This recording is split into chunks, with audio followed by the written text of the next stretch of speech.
How's that feel? Is that better? I turned it down. Okay. All right. All right. Anyways, I was going to say round of applause for Phil Yee for coming all the way from me to help out. Also, Satomi, who's in the back, has done a lot of work to prepare for everything. So thank you to Satomi.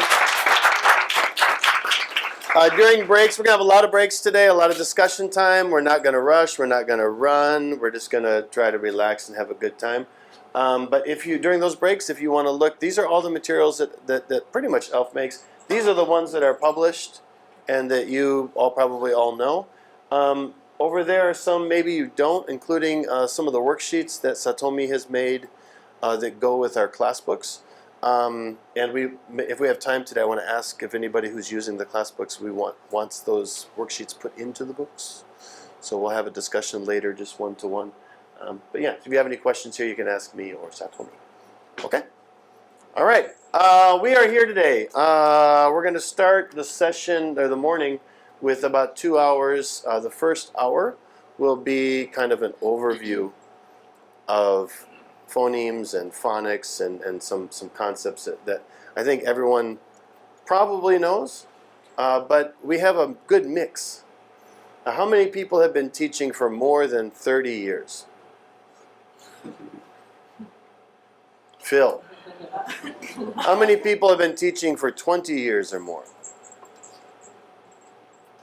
Okay. How many people for 10 years or more? Okay. How many people for 5 years or more? 5 years. How many people have been teaching for about a year or more? A year or more.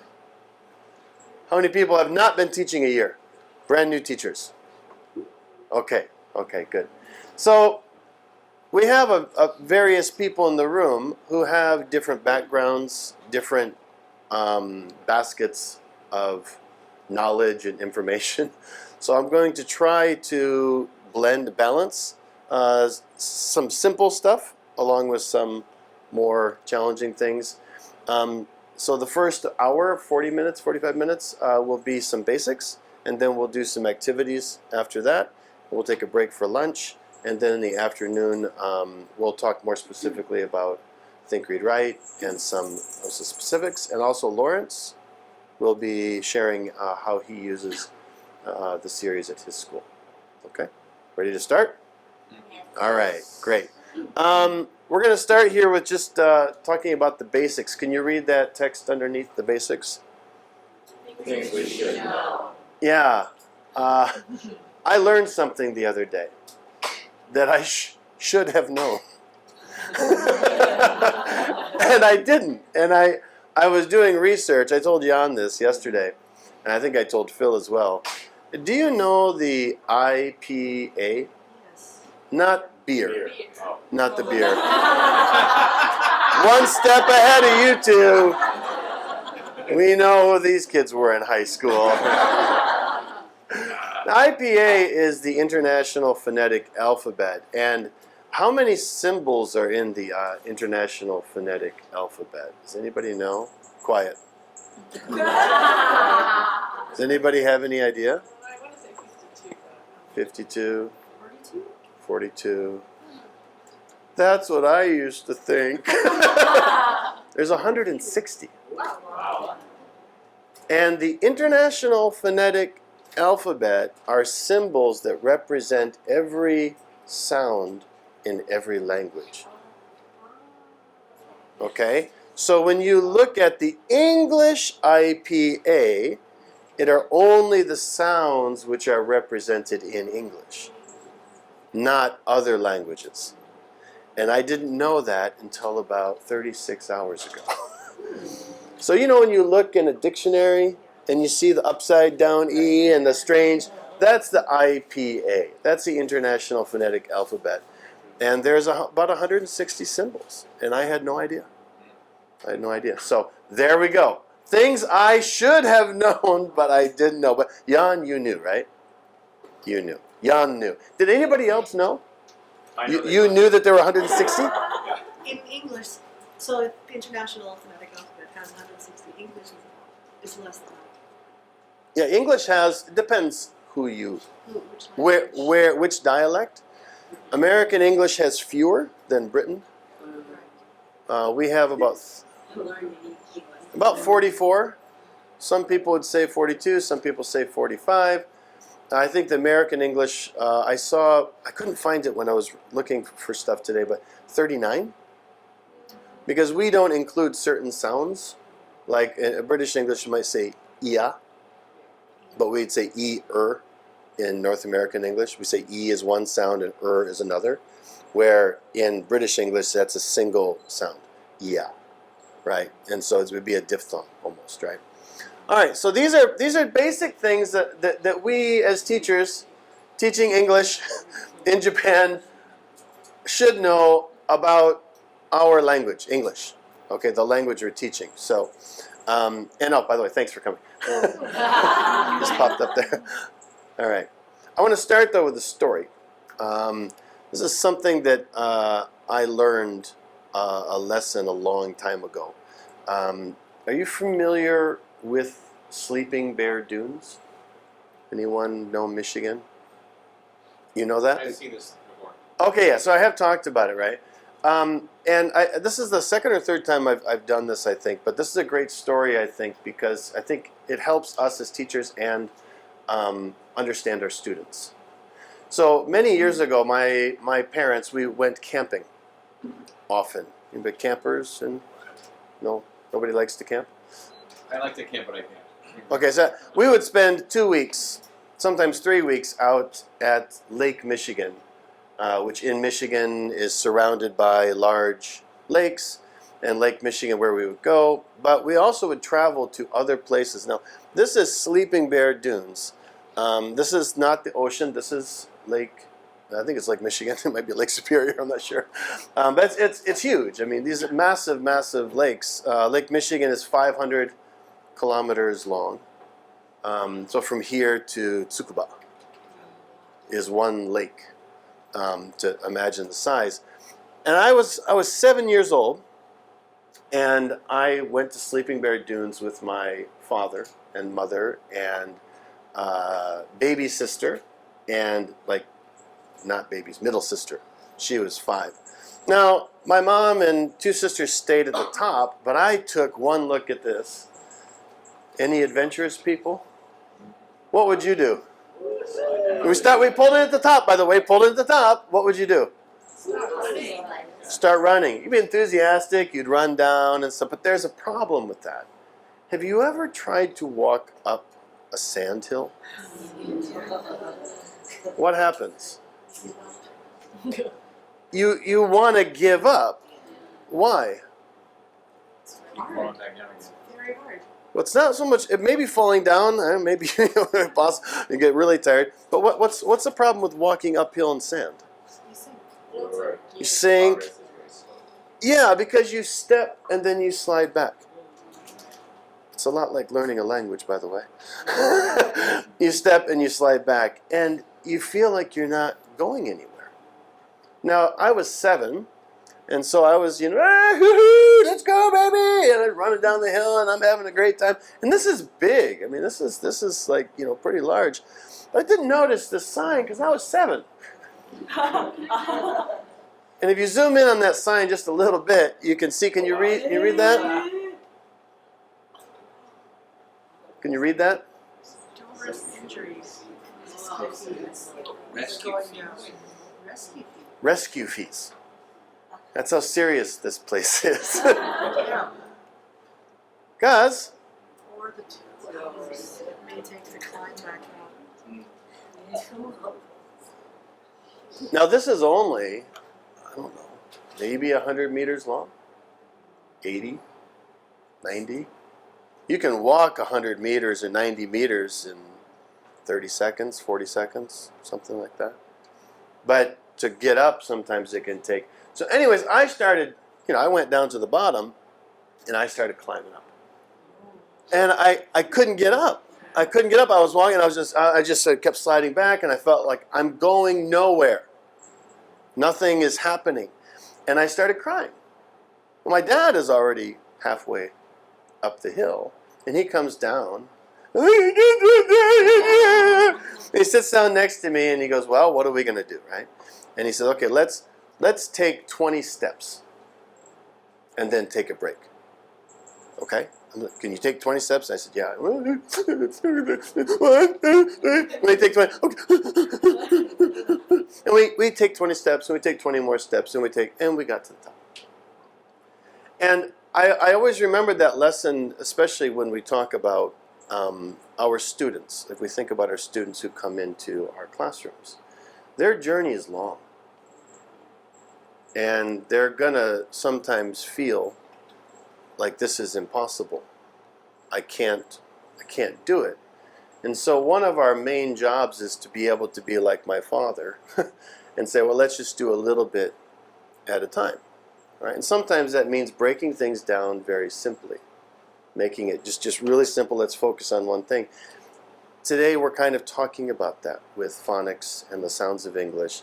Because we grew up, everyone grew up speaking English as a first language? Yeah. Second language, anyone? Second language? Second? That was foreign language? Okay. Yeah. Or foreign language. Sorry. I'm talking about that soon, actually. All right. So first or second language. So Erica, third language, right? I never learned English. I never. Yeah, and so some people, you understand this better than, like, I grew up only speaking in English, right? And so we don't pay attention to grammar so much. We don't pay attention to, like, phonic sounds of our language because that's all we hear, right? But our students are very different. Our students aren't used to hearing those sounds. And so we have to go back to the very basics, and so that's where I want to start kind of today. So are you kind of ready to start this little journey up the mountain? Say, I'm ready. I'm really, really ready. Yay. All right. So I'm going to start talking about, like, the struggle of climbing up the mountain, but this is a struggle that we have as teachers in Japan. Our job, our goal, very simply, is to, as teachers of English in Japan, what's our goal? Teaching. Foster independence. Foster independent learning. Create lifelong English learners. Now, Exactly. ideally, the goal is to help our students learn to communicate in a different way. English. Right? That's our goal at the end of the day. But between here and that goal, there are some walls that we have to overcome. Number one would be, we are in an EFL environment. Now, you said it. EFL environment. What does that stand for? English is a foreign language. And what's the other one? The other ones? Yeah. English is a second language. Yeah, as a second language, right? So which one do we do in Japan? EFL. What's the difference? Stop. All right. Within your lines, within your groups, please just have a very quick discussion. Just what's the difference between English as a foreign language and English as a second language? ESL, for example, would be in an English-speaking country like the United States or Canada, where maybe a foreign resident is learning English to integrate into the local population. Okay. EFL is outside of an English-speaking country, where we are teaching a language in a non-English-speaking environment. So it's about the environment. Yeah, and I think actually what Susan said is really important here because she was at an international school. Yeah. So one could argue that Exactly. because the language was 5 days a week and it was 7 or 8 hours a day, that's closer to an ESL environment than EFL. But if you're learning like 1 hour a day, and then you go to English class and it's English, but then you leave, and everywhere you go is a different language, that's EFL.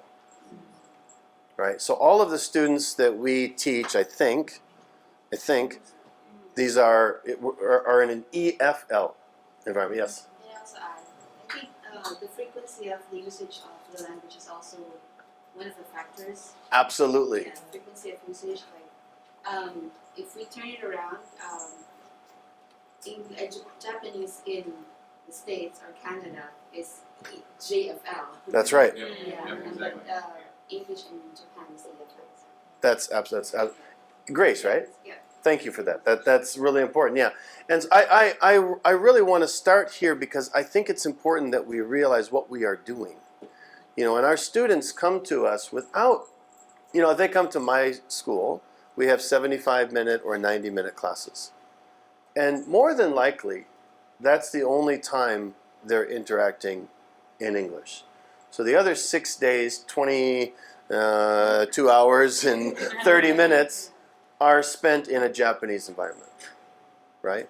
And so one of our goals, ideally, would be to increase the amount of time that our students are exposed to English. It was one of the reasons we created our video systems and I did the YouTube thing. We wanted our students to have some English outside of the classroom. Also, the Think, Read, Write app is easy to use at home. We thought, well, what can we do to get that time to increase? So this is really important concept for us because essentially we don't have enough time, or the students don't have enough time or exposure to the English language to really naturally acquire it. It's very challenging for them to naturally acquire the ability to communicate in English with such a short period of time. Now, if you take the same child and put him in our class in Canada, and that child goes to an English class and then goes out, what are they going to hear and see? English. Or French. Or French. Or French. Could be Quebec. Could be Quebec. That's true. That's true. So the point is, I think we really have to remember this, is because just like climbing the sandhill, for our students, they come into class, they take a step, and they leave, and they slide back. And then they take another step, and they move up, and then they slide back. And it's hard for them. And so one of the mistakes I make as a teacher, and maybe you make too, is we forget to review. Right? And a lot of new teachers, I hear, sorry, Bobby's one of our new teachers and stuff, but I hear a lot of new teachers and experienced teachers say, the words I hate the most, oh, I did that. Colors and numbers. Oh, we did numbers. Oh, we covered colors. Does that mean they're going to remember them? No. In an EFL environment, the number of assumptions we can make about our students is very, very low, which is why our environment is very unique, right? Because we are teaching in English is a foreign language, and we're doing it only once a week in many cases, right? And that makes it quite a challenge. So, the other thing that our students struggle with is they don't have a lot of vocabulary to work with, right? They might have a large vocabulary base in Japanese, but how many words do they know to communicate in English? It's not very big.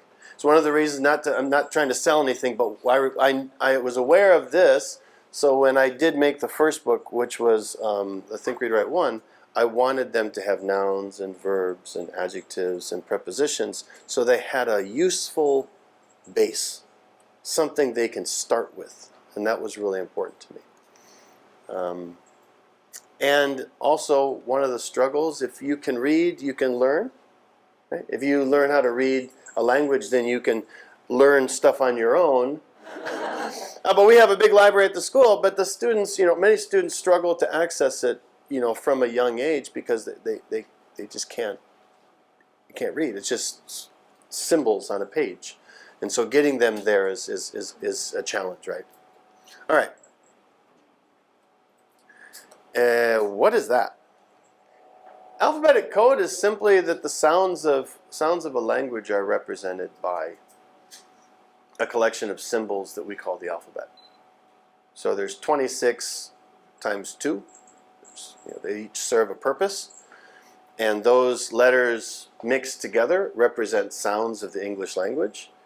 And if our students can look at those symbols and understand the sounds, then they can read. They may not know the meaning, but at least they know what the sound is, right? And that's much different than Japanese. For hiragana and katakana, it's easy. It's 1-to-1. this symbol's, it's actually not phoneme based. We'll talk about that in a second. This is another reason it's difficult. One of our struggles is Japanese is not based on the alphabetic code. It's based on something else. And that makes it very challenging for our students to acquire the sound system of English, right? So we basically have 26 letters, uppercase and lowercase, and those letters and sometimes letter combinations represent sounds in the language. Now English is also challenging because it's not one-to-one. It's not itaichi. Is that right? Itaichi? Yeah. It's not like that. It is sometimes with hiragana and katakana, but kanji's all messed up. All the rules are gone. Hey, somebody writes the kanji for like ue, right? How do you read that? Cool. Jo. Jo, kami. There's like 8 or something, right? Like, ah! But is that really different? Is it really different than English in that sense? Because we have, what's this? Okay. Okay, sure.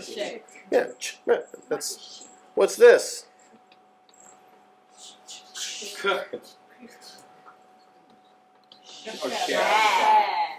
What's this?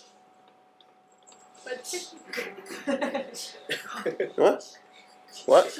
Oh, is it? Yeah, in French. Yeah, I don't speak French. Sorry.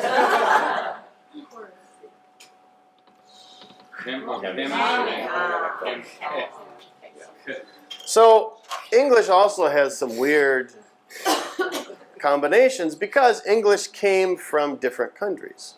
So the English we use now has influences in Latin and Greek and French and German, French.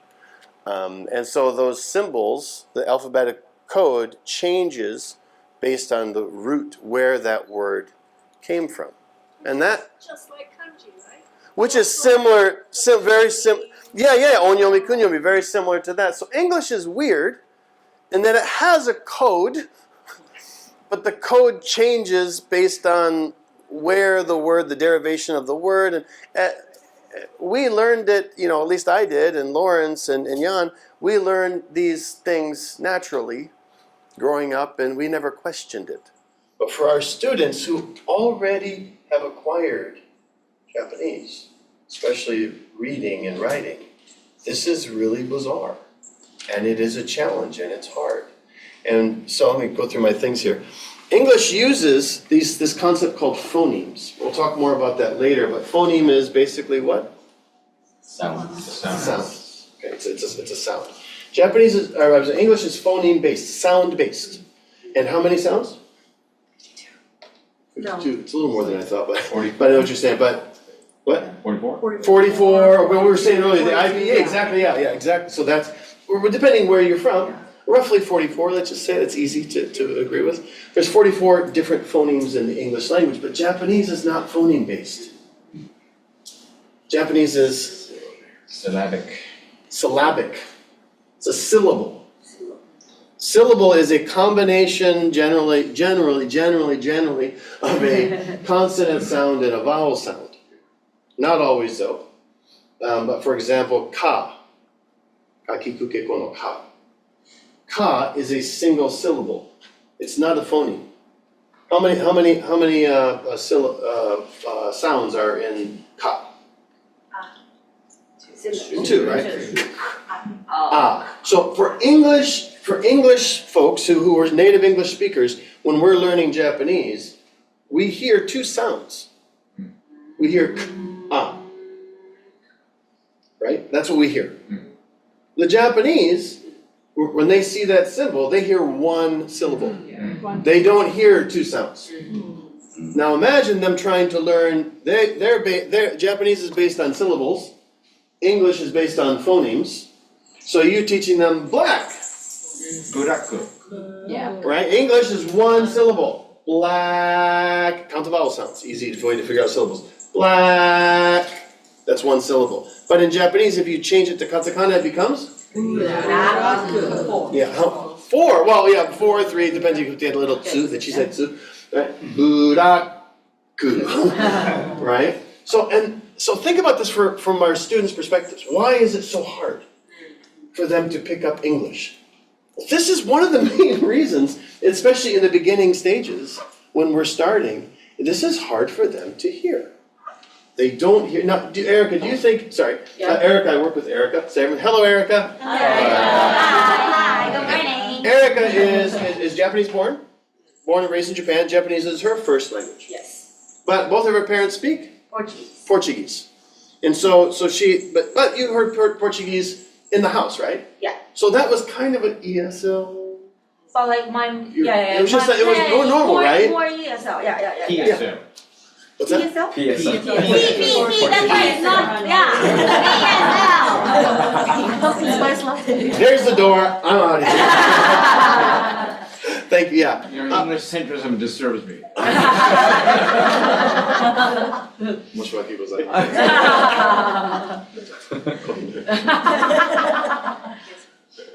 Oops. ESL. Right, and then English should be your third language. Yeah. But do you think your English pronunciation was easier for you because Portuguese was your second language? Maybe. Yeah. Of course. Yes. Right. Yes. Because Portuguese is also based on the alphabetic code. Yeah. Mm-hmm. And so she learned both growing up, so that transition. Now, still some language in some sounds of Portuguese are different than English. Yes. So she may have that influence, which is, part of it. But at least it's based on phonemes, not syllables. So we understand this is hard for our students. Okay, everyone agrees? Hard? Yeah. Okay, big concept? Okay, good. And I just already jumped ahead, sorry. English has different origins, and I guess Japanese, pointed out as well, Japanese is, at least the kanji system is largely, based on Chinese. I don't know actually much about the history of the development of Japanese, but I know that old Japanese, anyone like an old Japanese scholar? I studied classical Japanese in course university. you Of course you did. Everyone, here. Eric, sit down, let him do the. That was many, many years I'm ago. gonna let Jan do the presentation. Okay, so I'm just gonna go back just to review real quick, okay? So we're talking about our struggles, okay? And one of the struggles is that we're in an EFL environment. Our students come into the classroom, they don't see us very often, and that's hard because we don't have enough time. They don't get enough exposure to English. They don't have enough vocabulary to express themselves, and we need to develop that somehow. And they're not able to read and learn on their own. Another problem that they're struggling with during this whole thing is English, this new language they're learning, is based on the alphabetic code, which is what English is based on. It's based on sounds, phonemes. Japanese is based on syllables, right? And that's a big difference for them. And then to make things more confusing, English is from all over the place. So, anyways, let's go here again. What's a phoneme? A phoneme is, who answered before? Sound. It's Lauren. Oh, Lawrence? Thank you. Sorry. Sound. It's an individual, distinct sound, right? So, what's your name?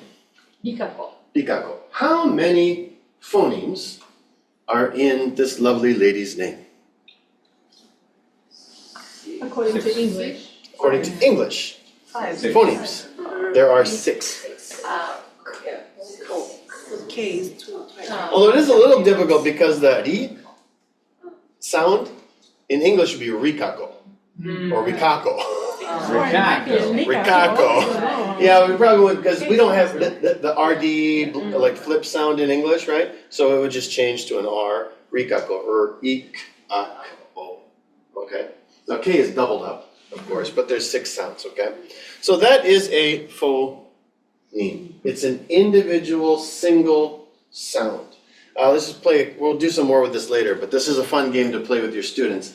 Let me take some flashcards here.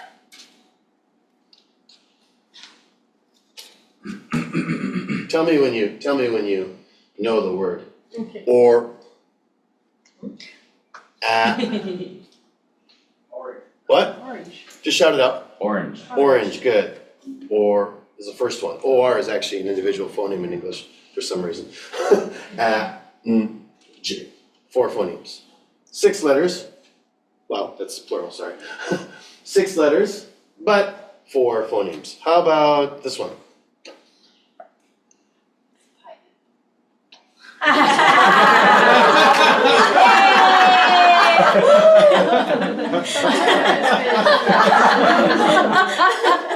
I'm not choosing the food set because everyone knows what's coming next. All right, let's try this again. Let's try this again, a little bit different. You smart ass.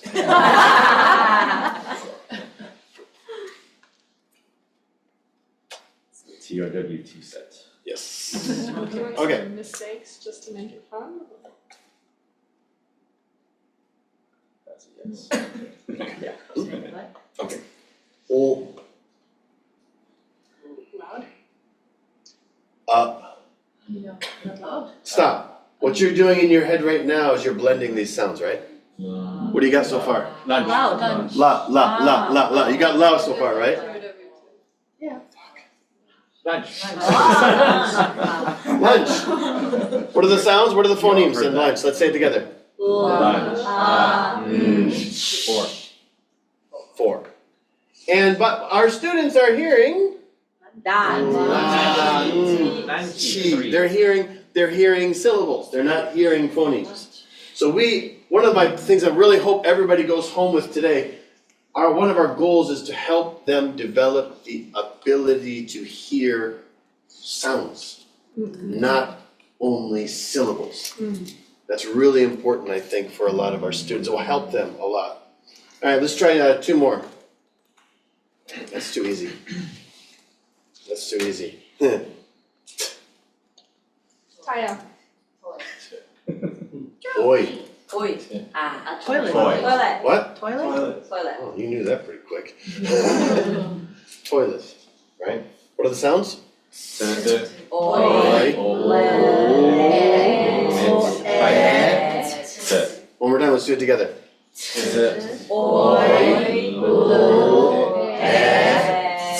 How many syllables in the word toilet? 2. 2. What are the syllable vowels in toilet? Toilet, oi, and That's how we count syllables in English. So, yeah, whatever. Short circuit, sorry, I was gonna say something, but I'm gonna back up because I'm gonna talk about it later, so. All right, so you get the idea of a phoneme, right? Okay, so that's what it means when we say that English is phoneme-based, or based on sounds, or Japanese is based on syllables.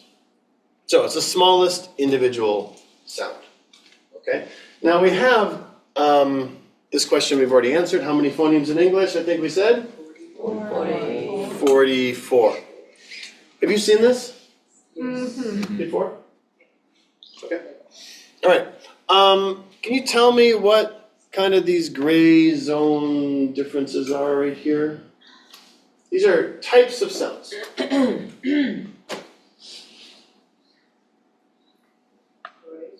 Diphthongs. Is a combination.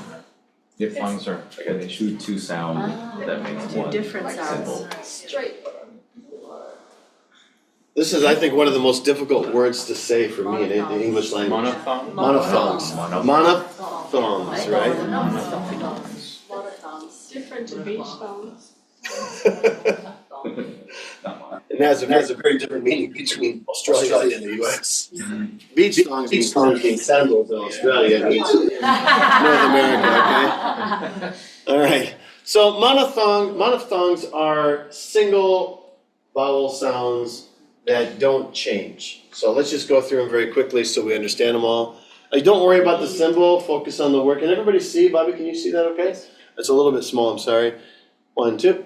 She. Just the vowels, I said vowel. E. Good, what's this? Pay attention to how your mouth changes, by the way. Show me E. E. Which is why when we say cheese or whatever, because our mouth goes up when we take a photo. So I like to say stinky. And the kids laugh because it's funny and they say the E sound. So that's why. This one, it is a very, very neutral type of facial expression. How about this one? Lips come out just a little bit. Sound is coming from the front of the mouth. Right? What this one? Ooh. Good. Because the sound, there's more echo happening in the back of the mouth, but coming out through the circle of the lips. Ooh. Right. How about this one? I know. How about this one? Or. Now this one I would disagree with as an American. as a North American speaker? I would say it's 2. O, er, do, er. That's why I said before 44, and North American English would have 39, because we kind of eliminate these. I would argue that OOR is 2 phonemes in North American English.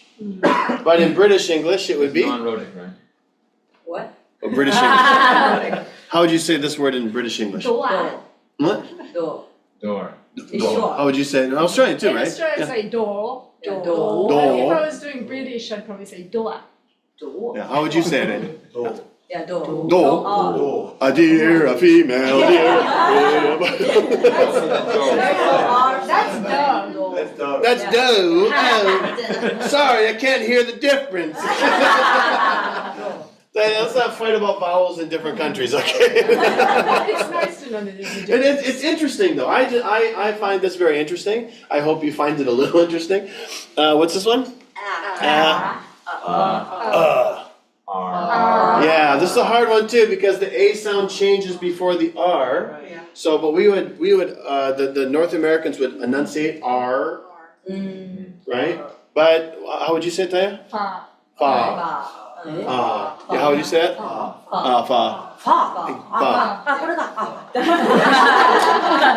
Yeah, and so this is also, again, you do have some differences of opinion where is this really a different sound? You know, is it a single sound or is it 2?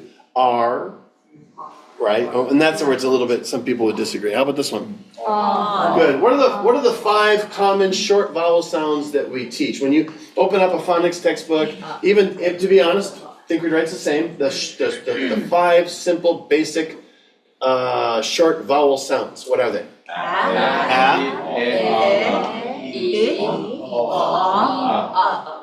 Very good. Where is it? Which one? Cat. Good. Bed. Good. It. Ship. Which one? On. Very good. And up. Up. Okay. Oh wow. And most of the On and up are both the anchor words in Think Read Write. I didn't know that. Oh, okay. That's pretty cool. A cat too, right? and also bears in there, right? Damn. Cha-ching. Now these are simple vowels. They're the short vowels. Your mouth. The key point is the mouth doesn't change shape. The lips, the tongue, the mouth doesn't change when you make these. A little bit like again because I'm American English, we might say like R. I would argue is 2 sounds. So okay, Yeah. but for the most part, it doesn't change. These it changes. Okay, so let's try those. What's the first one? Ear. Ear. So again, this would also be a difference between I hear 2 sounds. Ear. But how would you say it? Ear. Here. Here. Here. It's an ia, right? But there's 2 sounds. Ia. There's 2 of these sounds blended together. But it's a common combination, which is why it's considered an individual phoneme. That's why. Because they're common, like oi toilet, we just had toilet. Oi. It's up there somewhere, where is it? Yeah, boy. Boy, yeah, right there. That sound oi is considered a single phoneme, even though it's technically 2 of these. Okay, let's go through this again. Here, what's this? Wait. A. What's the phoneme? A. A. You pay attention to your mouth when you say it. A. You feel it move? A, right? And that's how you know it's a diphthong. What's next? This one's hard. I kind of. How would you say? Tourist. How would you say it? Tourist. What? Tourist. Oh, interesting. Good. How would you say it, Stash? What? Tourist? Tourist? What is it? Oh, don't talk to him. He a tourist. Wait, did he just say tourist or terrorist? War on tourism. The war on tourism. I just came to see the sea.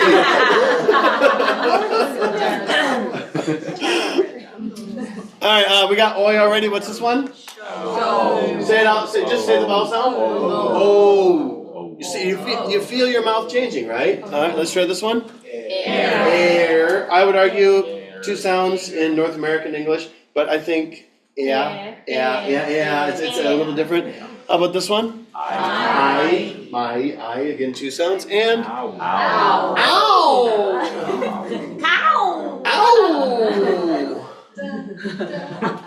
So these are all of the vowel sounds. How many are there? 2, 4, 6, 8, 10, 14, 16, 18, 20. 20? I was counting like this. Okay, how many core vowel sounds are there in English? So these are diphthongs, or two vowel sounds combined. How many core vowel sounds are there in English? 12. How many core vowel sounds are there in Japanese? 5. That's another reason it's hard. There are more vowel sounds in English than there are in Japanese. So instead of a, I, u, e, o, they've got to learn another 7. Then they have to learn the combinations of those 7. And that's not easy. Step up, slide down. That's the thing. All right, so these are the vowel sounds. English syllables are based on vowels, right? We did toilet before. How many syllables are in hamburger? 3. Syllables. What? Yeah. And let's say it with me. Hamburger. Okay, good. How many vowel sounds in supercalifragilisticexpialidocious? I'm kidding. How did you know? Oh my God! No, I don't know. I have no idea. All right. So if we just count the vowel sounds in English, and that's why it's a little difficult for Japanese, right? Because this would be two, like a diphthong would be considered two sounds in Japanese. Oi would be o and then i. But they don't have an oi sound, right? Okay. Not always, but. Go ahead. Fight! You don't really need to worry about them because they overlap. Right? Yeah, they do kind of, as long as the sound the sound that combines the two is also in Japanese. But if it's a sound that's not in Japanese, it does become a little bit more challenging for them. So. All right, what are these down here? Consonants. Consonant sounds. And can you see the shading there? No. Can you see the color difference or no? No. Not in yellow and yellow. Is there all yellow? No, not the yellow's the same, but the Okay. letter, the font, can you see the font difference there or no? What? Yeah. Just a little bit. Oh, it's not, it's really light. It's not, it's much clearer on my computer. Sound and no sound. So, yeah, so P and T are different than B, can you see that or no? No? Oh, so the letters are slightly a different shade. Yeah, they're a different shade. You can see. Just slightly. Okay, everyone stand up, no, I'm kidding. Look at my screen! It's there's a lighter shade, so this and this have a lighter shade than this. Maybe a little difficult to see. What is that shade difference? You said it, Sai, go for it. Sound and no sound. The vibration? Yeah, voiced or unvoiced sounds. So this is a really important part of language as well, because if you're trying to do a phonics chant, as I learned, recording all of these years ago, it's really hard sometimes to like easy, but trying to do a very short or is not easy to do it accurately, right? So, and I put a little cover over here. So we do have voiced versus unvoiced sounds. So if you look at these, let's just go through very quickly. The phoneme, we're talking about not letters, we're not talking about letters, we're talking about the phonemes. So P, this first sound, what is that? Good. Is a sound voiced or unvoiced? Unvoiced. Good. Okay. How about this one? But voiced or unvoiced? Voice. Now, pay attention to your mouth when you say this, and pay attention to your mouth when you say this. Anything you noticed? Exactly the same. Exactly the same. The only difference is whether or not the vocal cords are being, the sound, it's air pushing it out, or sound, like vibration of the thing. And, just so you know, Vibration of the thing. this is what Think, Read, Write was based on, this concept. So the first consonant taught, and the second. Voiced and unvoiced. So for new teachers who are using this, that's why this order is in the book. This is called, some people call them sister sounds, right? Where they're kind of like kyodai, they're like, family. Because they're identical, except for the voice. So that's why we introduce these. So when you're teaching this in the class, you can go and show them exactly how to make it. You go, P, P, and then circle or whatever. Put your fingers here. Boat. And you can take, after you try it with me. Let's do it together real quick. Just take your fingers and put them like right here, and just go. Can you feel it? Yeah. You can feel the vibrations from your throat. So what's that? The vibration That was of the him. thing. That wasn't me. The vibration of the thing. That's what you said. Did I say that right? The vibration of the thing. Now that's a technical term that only I can use. Okay? I didn't realize I said that. John's very passive aggressive this morning. Oh, I know, right? Look at him. I love it. He looks all, proper with his little bowler hat and stuff. All right, so not voiced, Serious. voiced. How about this one? What's this? Voiced or unvoiced? Good. How about the next one? Voiced or unvoiced? Yeah, that was another sister pair there. How about this one? That's a hard one. This is actually, oh no, that's, sorry. That's Jason's there, my bad. How about these two? Good. And that's why these are, and this also, the C and K both, the letters would represent those. How about this? Good. Those are pairs as well. And how about this? That's a hard one too, because they're the same. How do you know which one? Because there's no real rule for that one, right? And how about this one? Good. And how about this one? So what's interesting is all of these sounds here are pairs. And the only one, by the way, that's not in Think, Read, Write is this one, television. It's the only one that's not in any of the books. Yeah. I apologize. I tried, but I couldn't find a natural way to slide it in there. So, but these are all pairs. Okay, and those are, so most of the consonant sounds in English have a sister sound. Okay, and that's also the order that you'll see in Think, Read, Write. And then these are called laterals, I think, which they're similar sounds. All right, so what's this one? Good. This one? And that's very, a lot of, like NG is really interesting, and NK as well. If you say N, say G. Good. Now say that. Try to say the N consonant and the G consonant, hard G consonant together quickly. Good. But what happens when you say this sound and pay attention, N is right here at the front, right? But say thing. Where's the N sound go? It's the back of the throat. It's the back of the tongue. It goes ing. You can feel it come up the back of the throat. So the N sound in sing, right? That sound that we think of is completely different. A regular is much deeper because it's bouncing around in the mouth. Sing.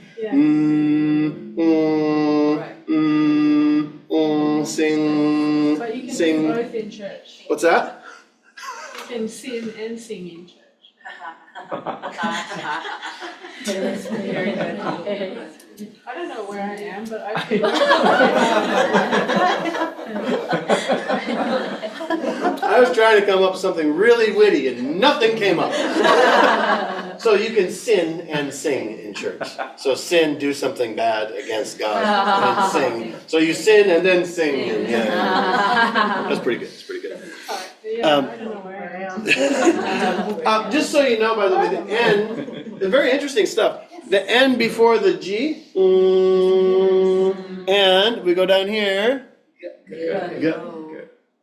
Think, and K also changes the N sound. So it changes before, and the reason is because K and G sounds come from right here in the throat. So to say think would be really hard, so it changes where the sound comes from, and we say sing, and it just everything's done right here, and it's over. Otherwise it'd be really hard to say. So English does a lot of that shit. So. All right, we'll talk about it a little bit later as well, but. Okay, sing, what's this? Just the sound, what's this? Now, and some people argue there's they call them different things. I don't know if anybody knows. I'm gonna look at you again. L and R both have like some people call them deep sounds and light sounds. Some people, there's another technical word. But when you have a release in the sound and you don't have a release. So for example, versus R, right? Or versus la, where there's a release or not, right? Some people argue that the dark, I think dark is what I've heard. What's that? Yeah, if there's a release in there, it slightly alters the sound a little bit. So I'm not going to talk about it too much today. But as teachers, we should know that there's a slight difference there. So L and okay, and then this one? And? Yeah. Okay. It's because that's why the Hey! is there. Hey! That's great. Jan, so you don't, his name is Jan, but it's spelled Jon. So I've called him John accidentally a couple of times. My father's name is John and my middle name is John. So that's my excuse. But now we know why. Jan. It's the International Phonetic Alphabet symbol. Yeah, there we go. So there are, the point is, these are all of the sounds in the language, in the English language. And these combination of sounds, how we blend these sounds together, maybe it's this and this and this and this, we end up with a syllable, which is what, Japanese language is based on. But we don't think that way. Hey! That's not the way we grow up in our brains, and so we have to understand that difference for our students to help them. Okay. Why are they important? That's basically. Taya, what is this? That's my life. That's my life. Well, Taya, you're so these are all of the known elements. We say elementary school because this is a table of elements. It's the basics, the keyhone of our Earth or solar system or everything all combined, right? And that's essentially the same thing. You go back. Yeah. Because Jan gets his at the J at the end, I get mine at the periodic table. Oh! It's Lawrencian at the end. Oh, yeah. Oh, look at that. Named Okay. after me, yes. Yeah, of course. As the The key thing is everything in this world, is made up from this. Number one, Right? three. Everything is made. Every English word is made up of these sounds. There's 44, and so some combination of these sounds. But here's a key point.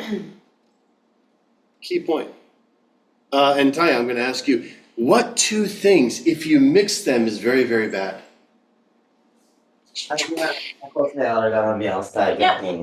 There's a lot. Well, just give me one. You really put me on the spot. Give me an example. でもバスケットないもんね。 I think somebody's here. Somebody here? さん。 Hi, Debbie. Oh, turn this down. Sorry.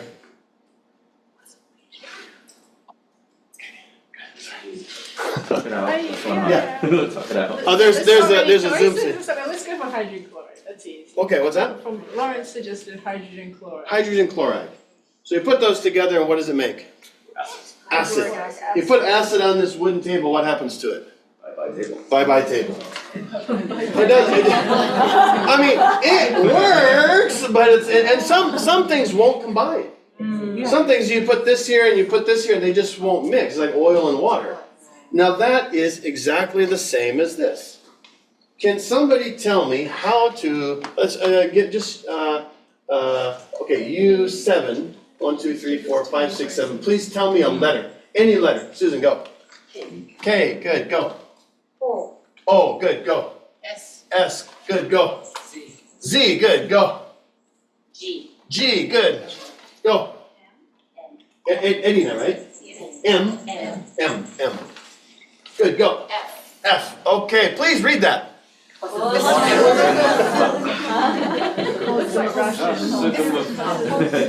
Cosgum, of course, right? Have that for breakfast.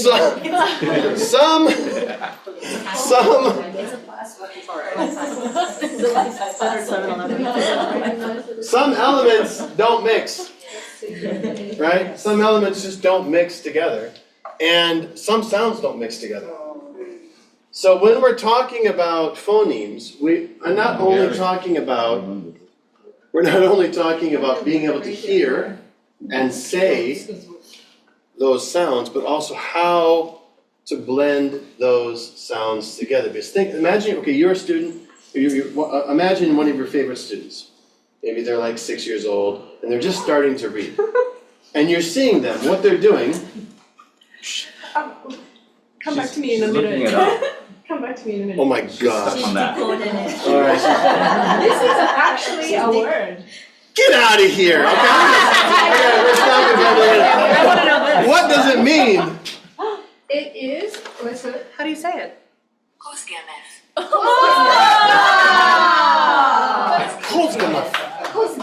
What does it mean? What- It means rubbish in Hungarian. It means rubbish.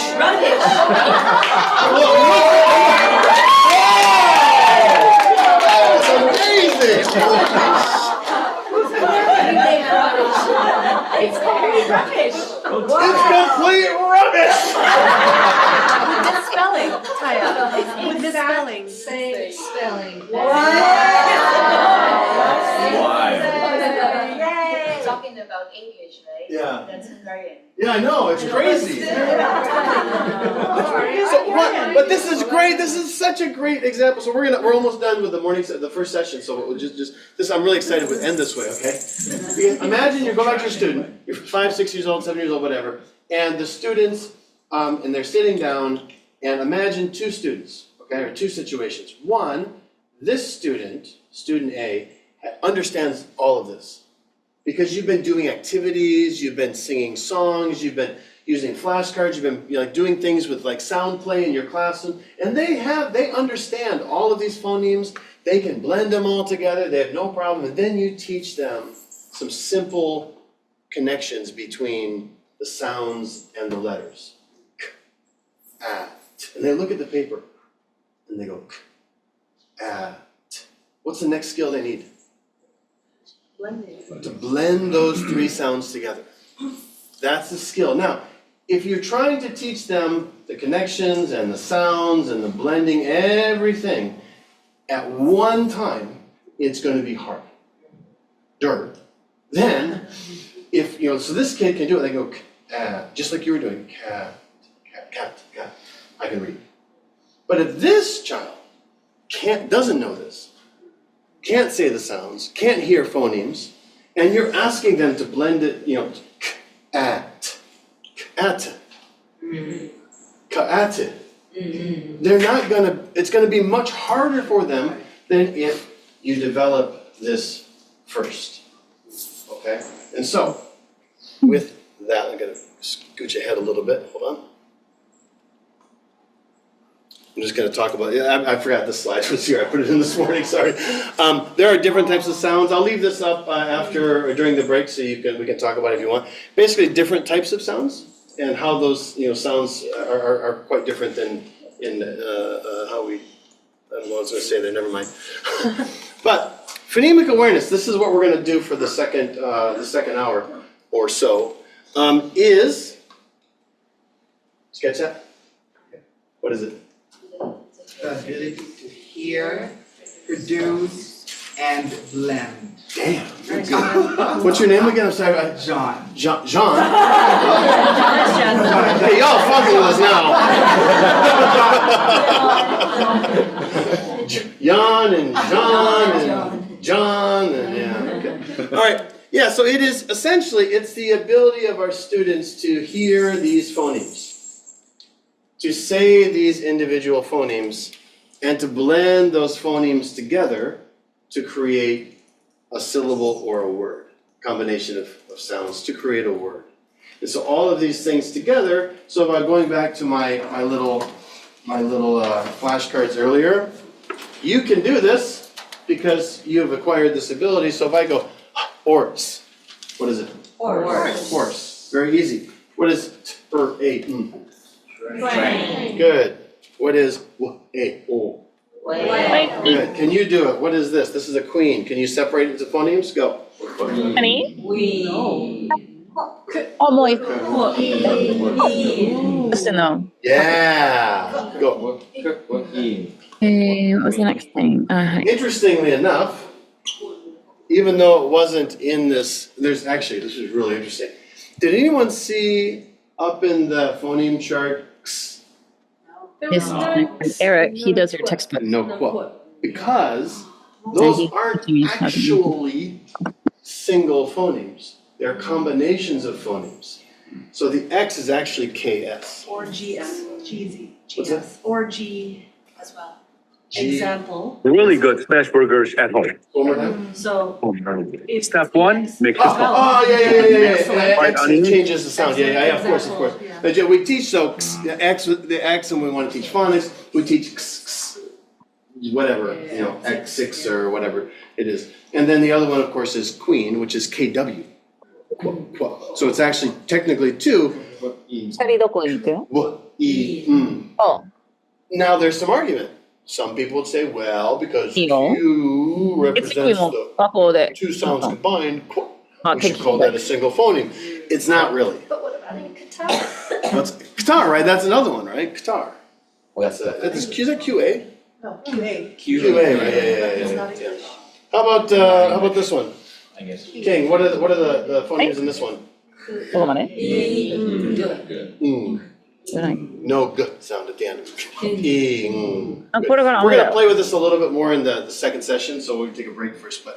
So my argument here, my point is, things that we should know. We should, as teachers of the English language, understand that the English language is based on individual phonemes and sounds. And that if our students can hear those sounds and can produce those sounds and blend those sounds, it will be easier for them to be successful and more confident. Because when they know they can hear the sounds and produce the sounds, then their confidence goes up. Okay, so that's one of our goals here is to do that. So, as an example, I hope this is still connected to Bluetooth. If it doesn't, I have to do it again. You've seen this? Anyone seen this? Familiar, but I don't know. This is what it's like for our students to come in to English class the first day.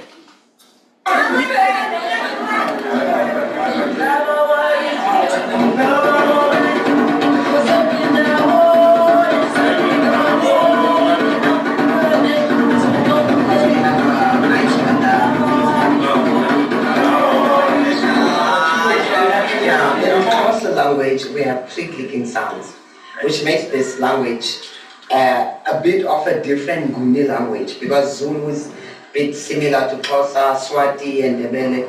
But Xhosa has got these three clicking sounds. The first one is C. So the pronunciation of C is ta, te, te, to, tu, ta, te, te, to, tu. Okay, go ahead. Yes, and then the second is X. The pronunciation is ta, te, to, tu. Go ahead.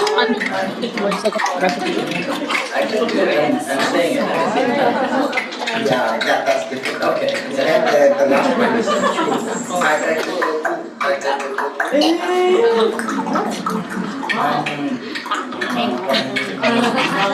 you are an excellent student. And then let me do a of the sentences, I'm not going to make it hard for you to repeat them, but that will be the clicking sentences, starting with the C one. Then taking or take that or ten. It does actually cover the Q one. So the meanings, then taking or take that or ten. Close the door tightly so that no air penetrate. The next one. The old man had an appointment with his friend. His friend did not turn up. He panicked, became very angry, and moved to another place. The Q one. The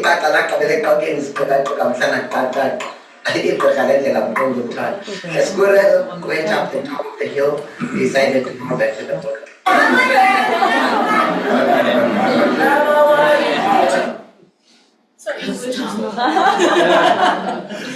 Time to take a break is what that means. Alright, so we got it, we started out talking about, yes. And I just wanted to point out too, like you said, that's what we sound like. Sat on you? First time, something like that, yeah. But even here, like we can hear because he's speaking English, but there was like a split second where he's moving from, was it? The language? I think she talked about Zulu and something else, but I don't remember the actual language. But switching from there, he's explaining what it means in English, but it took a split second to hear that as well, because he has the accent. Well, that's a good point, yeah. And like even if our students develop, the phoneme, they're able to, sound relatively, natural, whatever. The goal isn't to make them sound exactly like a native speaker. That's not the goal, and I don't think that should be any of our goals. They should be able to be comprehensible. They should be able to be understood. And fundamentally, if you only use the Japanese sound system to try to communicate in English, it's very difficult to be understood.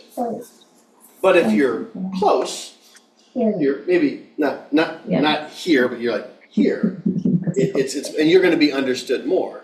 And so I think this is important because when our students say something and people understand, like the teachers understand, then they feel successful, right? And so Bobby just joined us. This is Bobby. Bobby has a great name, great nickname, almost as good as Stash. So his nickname at the school is Bobby Boobebo. Yeah, so we call him Mr. Boobebo. So Bobby, when you came to the school, some of the kids will say something to you, and there are situations where when they said something you didn't understand, but then they said it a couple times and you finally understood what they said, right? Somebody with no Japanese experience. And so that's what we're dealing with, right? We want our students to be able to, oh, that wasn't understood. Oh, maybe I need to say a little bit more like this so that it can somebody score. So we want our students to at least have the ability to, oh, that wasn't understood, and then go a little bit closer to this side because they recognize that's the communication problem. And if they can do that, if we build up this here, the sound system of their students and teach them to hear and blend and stuff, then they're going to be potentially more successful. So, the end of session 1. That took much longer than I thought. It's been like an hour and a half. Holy cow. That was supposed to be 45 minutes. Did that feel like an hour and a half? Yes, I mean, no. Now, Lawrence is going to be speaking later for only 45 minutes. We'll see how long his feels. 10 minutes done. Yeah, let's take a break, get a coffee, go to the restroom. And I'm not in a rush today. We're not running through anything. So if you have any questions about anything, talk to me. Let's come back and sit down at 45. Is that okay? We're just going to slide things around a little bit. And we'll come back, we'll do more practical stuff, exercises and stuff about how to develop phonemic awareness in your classrooms. All right. Who's good at flashcards? Flipping flashcards. Anybody here think you're a good flashcard flipper? I'm good at Flashing.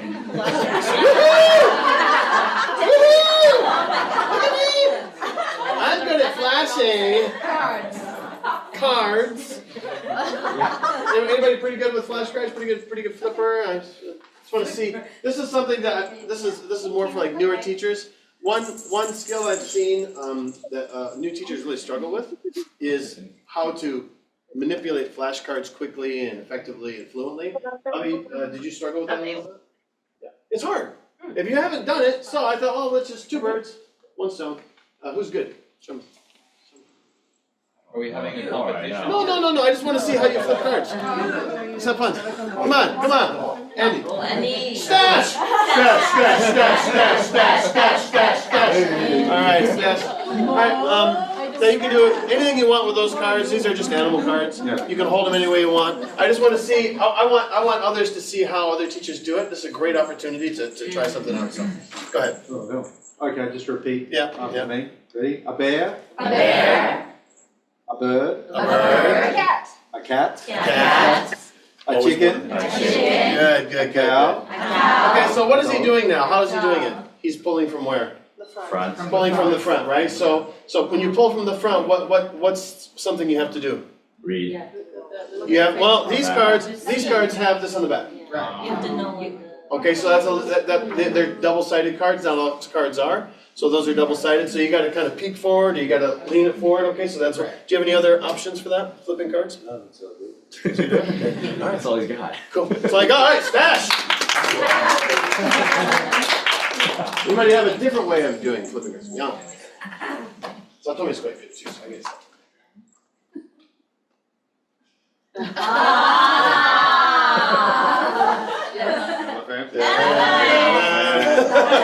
Are you worried about flashing again, huh?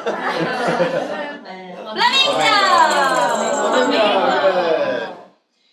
The slow reveal. Show me upside down. Upside down. Upside down. Good.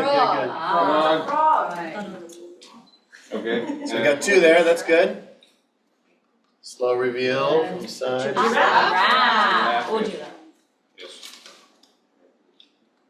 we go. Gorilla. Eric. Yes. Bashi. Okay.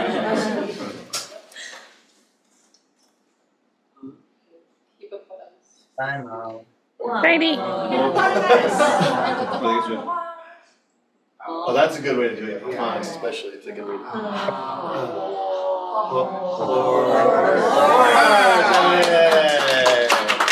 Thank you. That's excellent. So we've got a couple things there. One is covering it, right? One is a slow reveal. So you're slowly revealing from the bottom or the top, whatever, great. And then the other one, of course, is showing the back. But by doing it this way, you can have them slowly focus on each letter. And that was more for phonics, which is great, yeah, good. Anyone got any other different ways of doing it? I have a little game. Okay, I'm just flashcard manipulation.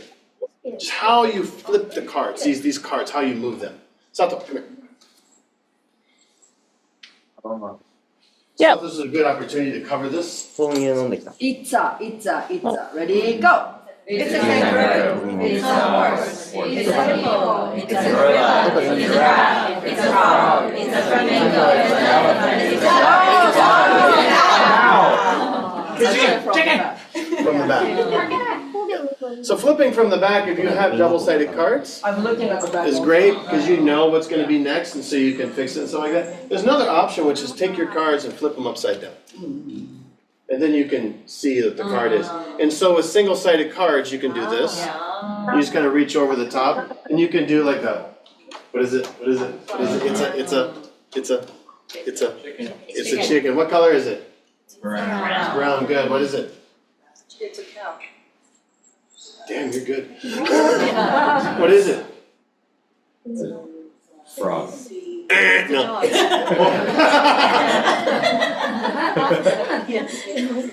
Someone How are you with doing photographic this? memory. It's a cat. No. What it is, you want It's to a frog. I'm going alphabetical order guessing, right? So going from the top to the bottom is, or from the upside down is another way of doing it. Anybody have another way? Anybody? Yep. I have one for words that they struggle with. Okay. So let's say you guys don't know cat. Okay, so what is it? I don't know. It's a cat. It's a cat. It's a cat. What's this? Chicken. It's a cow. It's a cat. It's a It's a cat. cat, good. It's a dog. It's a A duck. duck. It's a It's a cat. cat. So how are you doing that? Should you show them how you're doing it? Because I can see it The from the magician side. never reveals. No, but you know what he's doing, right? To get it to repeat again, right? Yeah, I mean, you're just putting it as a second card, Yeah. right? One, you can, this is called the second deal, which is deal from the second. Yep. Right, so it looks like you're switching it, but it's just. Don't play Science doesn't understand what I'm doing, look at that face. Yeah, so it stays in the front, so you keep on. Are they in alphabetical order? Sorry. They may have been, but they don't have to be. Yeah, so I think that was do Meg's this quite a secret lot, there. and then when drilling does get kind of dry, this, they get it, yeah? Yep. Yeah. Great. Yeah, and that's like being able to another way that I might do this because I can see on the back. Panda, octopus, Octopus, panda, octopus, octopus, panda, mouse, octopus, lion, koala, lion. Good. So just by going back and forth, you can get the same kind of effect, or you want to hit the same thing 2 times. I'm only covering this now because being adept, being smooth with flashcards can really, you can control the pace of your lesson much better if you're fluid, like smooth with it, okay? And I know that that's hard for some new teachers. Okay, we're going to go into the first one. We're going to do, if you're using flashcards in the class, you can do what Satomi did, which is a pattern. It's a 1, 2. It's a seven. They're It's a koala. What's it's a? It's a kangaroo. Right. It's not. It's not. It's not a kangaroo. It's not a gorilla. Good. It's not. It's not a gorilla. It's not. It's not a monkey. What? It's not. Yeah. So this, for example, they have to think of something that it's not. But I know it's not. It's not the monkey. Right. Okay. Good. Right. Then I can say, what is it? It's a gorilla. So if you're able to kind of go quickly with these type of things, one thing is patterns, but going back to what is no longer on the screen, phonemic awareness. Before introducing phonics, if possible, before you start teaching phonics, if we build this phoneme base with our students and they can hear and blend, produce and blend the sounds, it will make teaching phonics a lot easier. So let's play with any set you have, okay? This, you can say giraffe, you can say the word, or I can look at the back of the card, for example, and go, Frog. Flamingo. Wait, don't guess. You're the kids. You don't know the word yet. I'm just saying. So you're the teacher. You are the student. I'm the teacher. I'm like, okay, everyone, listen. Fla. I did that. Why? Because it's FL blend, and that's difficult for kids. F is hard to produce. ママが Right? So オンラインセミナー聞いてるけど、 L is difficult. 声かけるとき、近くに来て。I have no problem talking to you, but I just might not hear if you're over there going, Flamingo! Did somebody call me? Good, flamingo! Flamingo, flamingo, flamingo! And it's fun and the kids are doing it, but what have I just done with a single card is we've built up that word from the beginning to the end, right? So they can hear the progression of it, and that you're hitting the F and the L a couple times. And then you add a melody. Please so do. It's more fun for the kids. And by the end, they've said flamingo like 6 or 7 times, rather than once. And that builds? Confidence. Confidence. It's more fun. Good. Let's try this one. L, Ella, Aleph. Looking at students and making sure that they're hitting the F sound is important. Aleph. Elephant. Elephant. Elephant. Elephant. Elephant. Elephant. Elephant. Elephant. Elephant. Ella. Ella. No. Ella. Ella. No. Ella. No. Ella. Ella. Thank you. Ella. Ella. Good. Ella. Ella. Good. Good.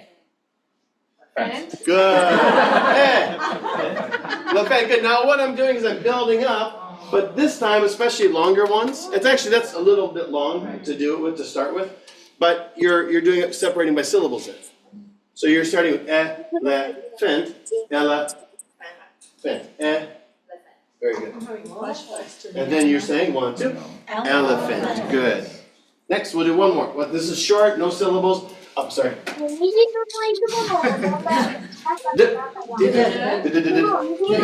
Isolate that single phoneme several times. Da. Now this line, I want to stress the hard ending with no vowel.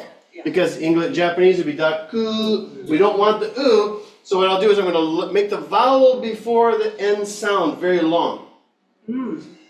Da. 1, 2. Da. Use a hand gesture.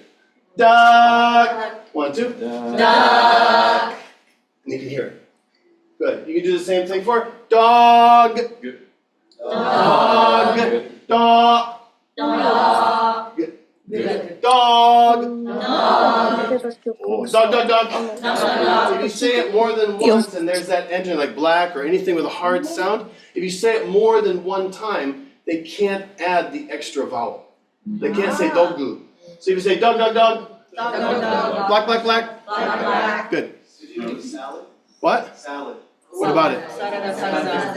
Oh yeah. Salad. So build it up. Again, we're going building it up. Okay, we're talking about the. By the way, using your fingers for the number of phonemes is something you can practice. Sa,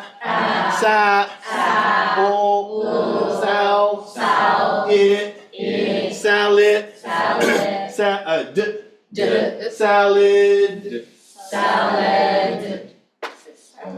salad, salad. I like salad. I like toilet paper salad. Really? You like toilet paper salad? Oh my gosh. So make them say something goofy, okay? I like to say to the kids, I'm stinky, when they're repeating. Yeah. Like, I'm stinky. I'm like, you said it. No, you're stinky, right? So the point is, if you're, this one exercise is building from the beginning and showing them how the word builds up. Okay? Do you think you can do that? Okay? I'm going to give each line just a couple cards, and I want to try to do some ones we haven't done yet. Here you are. You take a chance. Take a chance on me. Actually, Andy wants you. Andy and Satomi can do it together. Okay. 3, here you are. Your goal here is to build up all of the cards in your group. So you hold the card like this. Don't show them. Go like this. Go. And either use your fingers or don't, but just identify the sounds. For example, or, horse. Good. So you want to build up and show your students, the other people in your group, how to build this word up. Okay. There you are. Wow, I'm running out of cards. Okay. All right. Congratulations, you get the fruit set. Here you go. All right. Oh, sorry. Oh, we have that many people here? Holy cow. 24, 20. Oh, you have. Okay. All right, go ahead. Each person take a turn being a teacher, okay? Pass out the cards to everybody. Pass out the cards. Everyone do one at a time. Hey, Bobby! Bobby got the bonus!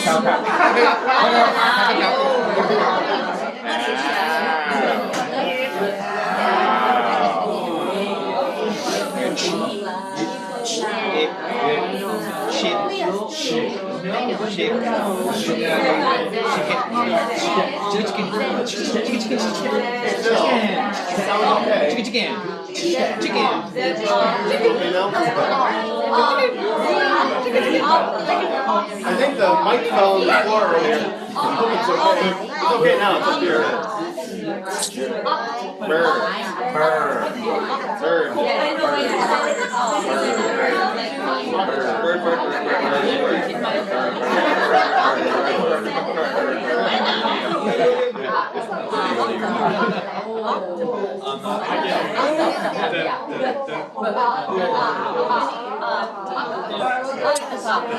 Oh, okay.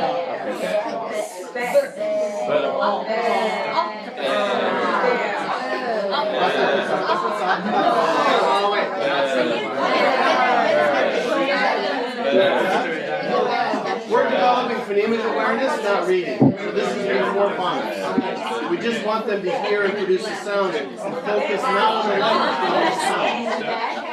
This is a hard one, by the way. Octopus, because the second U, octopus is a different sound. We don't say octopus. So I would encourage you to use, because they're not looking at text. They're not looking at the text yet. So just say the way you would say it. Octopus.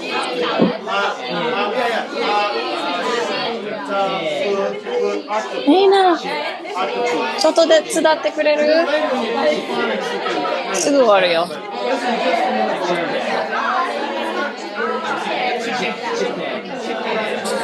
Can you stick that phone in my back pocket? But that's the same as octopus here. Yes, 1 second. If you're doing chicken, right? If you're doing it right without the text, use your natural pronunciation. So if you chicken. Chicken. But what you know what I mean though, right? Since you're not dealing with text yet. Yeah, it's not chicken, it's chicken. You said chicken, so you just use the I sound for the end one. Yes.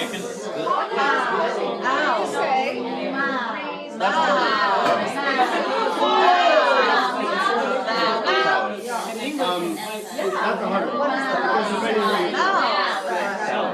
Andy, I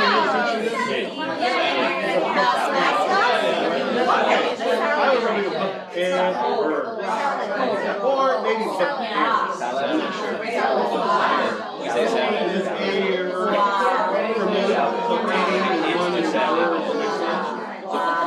Just about developing the ability to make this. Don't worry about it. Don't let it slow you down. Make a mistake, you'll learn it. I guess too, you're kind of, great question, trying to fix that. You're trying to fix that.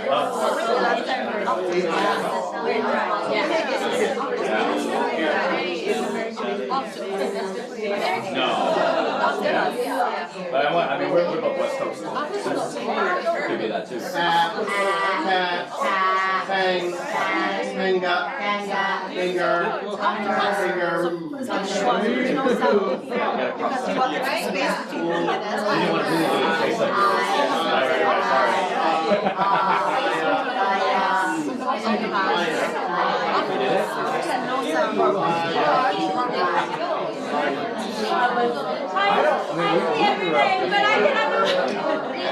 We all thought we were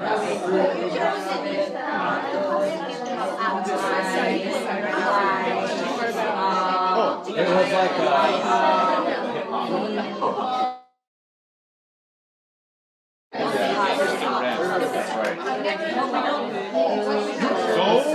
That's right.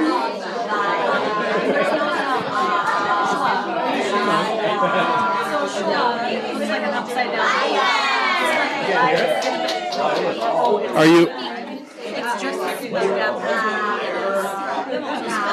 People can't hear it on Zoom?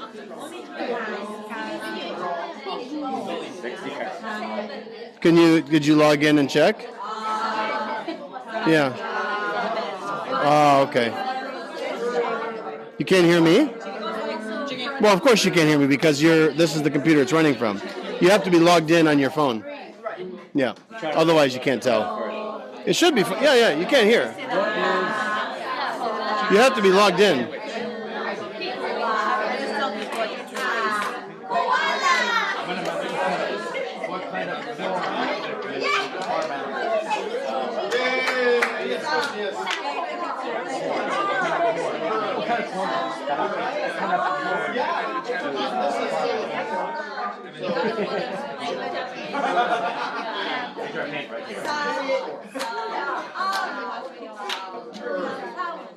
Sound is What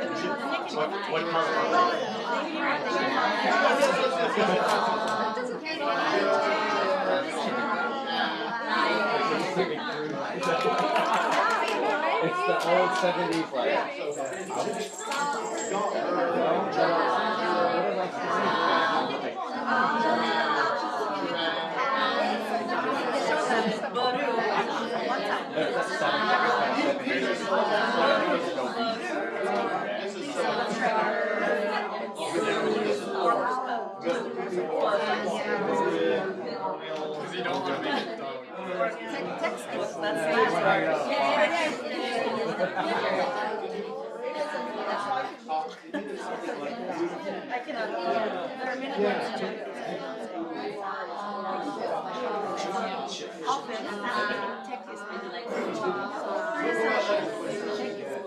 Yeah, we don't do any of that. What he's doing is like breaking it down to that level. Maybe syllables. It might be syllables, but I won't go to that. Oh, was that? And that popped up really quickly. Because that was scared me at first. What? Gâteau, what's that? Thank you. All right, thank you. Cards, please. Pass them up, please. If you don't know this word, right? So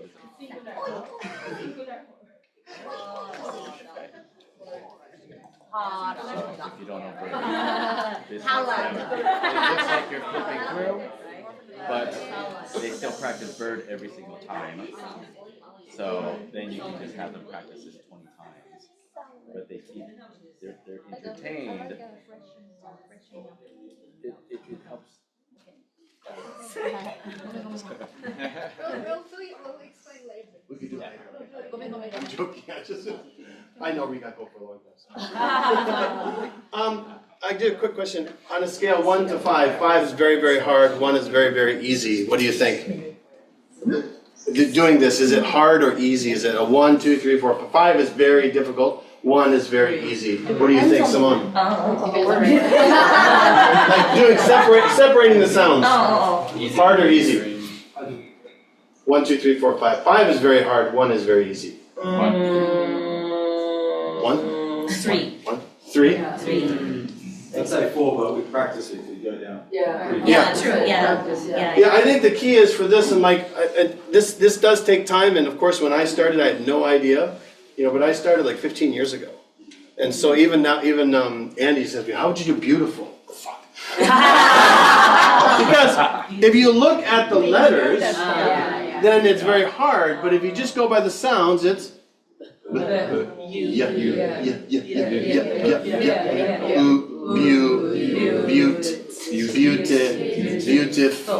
beautif, and there's no vowel. Beautiful. There's no vowel sound in there, it's just the L sound, right? Beautiful. Or technically, beautiful. T changes to D. Right? And that's one of those things, right? Beautiful, okay? Yeah, it's a good time to talk about this now, by the way. How do you say Sanju in English? 30. How do you say Yeonju? 40. How do you say Goju? 50. What's the sound of the T in Sanju? D. What's the sound of the T in Yeonju? 40. D. What's the sound of the T in Goju? 50. Why does it change? The F. No Goju. 60. T again. 60. How about Nanaju? 70. Well, it goes back to D again, right? 70. You say 50? 50. The rule, same with little. Little and little. Remember we talked about the sister sounds? Right? S and Z, same with plurals, or third person singular, right? When you car and cars, cat and cats. The S and Z changes. It depends on the sound that comes before it. If the sound before it is, and after it with like 50, if the sound before and after are both voiced, it will change, the T will change to D. 4D. Third voiced D, easy. 40. But 50, F is not voiced, so we enunciate T, because the voice is stopped. 50, 60, 70. and 70, 80. So that's why water, watermelon. So technically I was wrong. It wasn't, I know, it's beautiful, beautiful. And watermelon is actually the same, right? Water, beauty, voice sounds before and after, so it changes.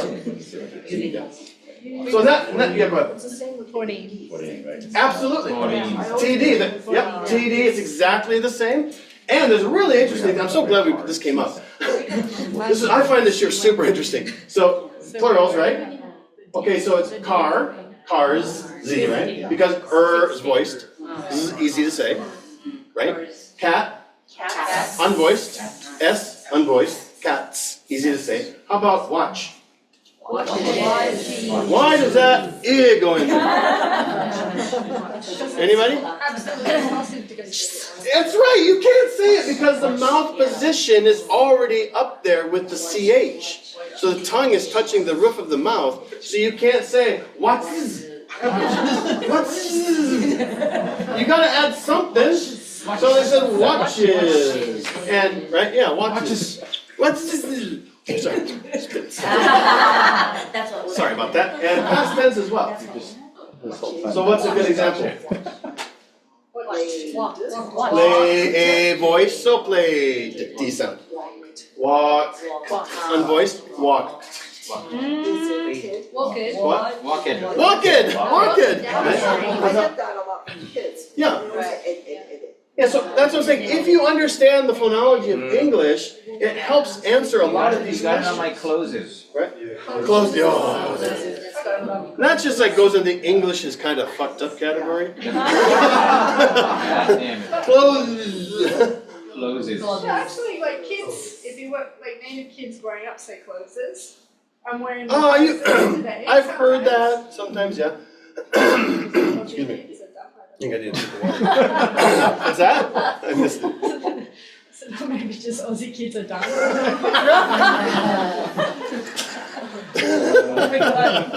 All right. Actually, this is taking a lot longer than I thought. I'm a teacher, but I shouldn't be. All right, very quickly then, let's do a quick. Blending is one skill. If you look at skill building in non-EFL, ESL places where it's native, one of the things they teach is blending, but the other thing they teach is something called segmenting. Segmenting is what you have to do if you're a teacher to help your students be able to blend. So segmenting is a different skill. You have to take a whole word like pineapple, and you have to segment it into sounds, phonemes. So pineapple, your job as a teacher is harder than the students. It's easier to put something together. It's harder to separate it before it comes out of your mouth. Beautiful. Excuse me. So let's start with a hard one. Pineapple. Pineapple. Okay, pineapple. In order for you to be a teacher, and you want to do this game, you have to separate this word into individual sounds and build it like this together. So let's try. What's the first sound? What's the first two sounds together? I. Because you know I is a single sound. It's a diphthong. It's in that dark gray side of things. Pie. What's next? Now put it together. Pie. Good. What's next? Let's put it together. Pie. What's next? No voice. No voice. Not pup. Good. So what do we have together? Put it together. Pineapple. What's the final sound? Which is hard, right? Right? Just put it all together. Pineapple. First three. Pine. One vowel sound in between, so that's one syllable. So on the back of these flashcards, you'll see pine. It's based on syllables. Apple, which means there's three vowel sounds in there. These are all free, by the way. They're on the website, so if you just go to Elf Learning and just download them. They're a little pain in the butt to print. Let's try one more. A sharp one. This is hard. Suto, right? It's not like that. Oh, what's the first sound? Good. Segment. Next. Put them together. Next. Put them together. Now that's very, very, very, very hard. This is a 3-letter blend. Yeah. 3-letter blend. Strong. Strawberry, right? Stress. Okay, what's next? Oh, that's right. It's the AW sound. Straw. What's next? Put it together. Straw. It's hard, right? It's hard, right? And next one. And put it together. Strawberry. Good. Next. Put it together. Strawberry. And then last one. E. Good. Go. Strawberry. Strawberry. Strawberry. Strawberry. Strawberry, strawberry, strawberry. Good. If you want to be able to do this exercise with your students, being able to segment is the key skill that you'll need to do that. And you can separate by sound, or you can do syllables. It's actually easier for the kids. Many programs recommend starting with syllables, because syllables also helps with something very difficult for kids, and that is spelling. They straw, bear, a re. And so they spell by syllable when they get longer words. They just have to remember, oh, re is ry. But they're remembering that, so that's something like that. Okay, and next one, and then I think we'll take a break here for lunch. So one of the games that we do a lot at our school that I think helps our students identify phonemes is sound substitution. All right, sound substitution. So if our target letter for let's just say we're doing the yellow book, and we're doing letter B. What's your name? What's your name? Barrica. Barrick. What's your name? Baya. You gotta be a little careful sometimes, you gotta be a little careful sometimes. What's yours? Orens. Sounds kind of boring. What's yours? Are you Korean?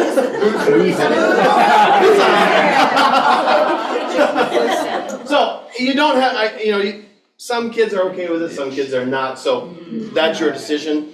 But if you want to do it with something like this, you make the mistake on purpose. Yeah. Okay, then you fight with your students. So this is if you want to change just the first sound, there's three stages to this.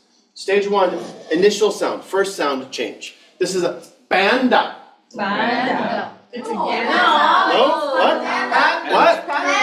No, this is a banda. No. Banda. No. Banda. No. What? Panda. Panda? Panda? Yeah, that's right. Oh, sorry. Panda. Yes. Very good. So what's happened? Thank you. What's happened in this process was you made a mistake. Kids love to correct the teacher and fix it. Many teachers, we know that. But you go through a process of them convincing you that they are right.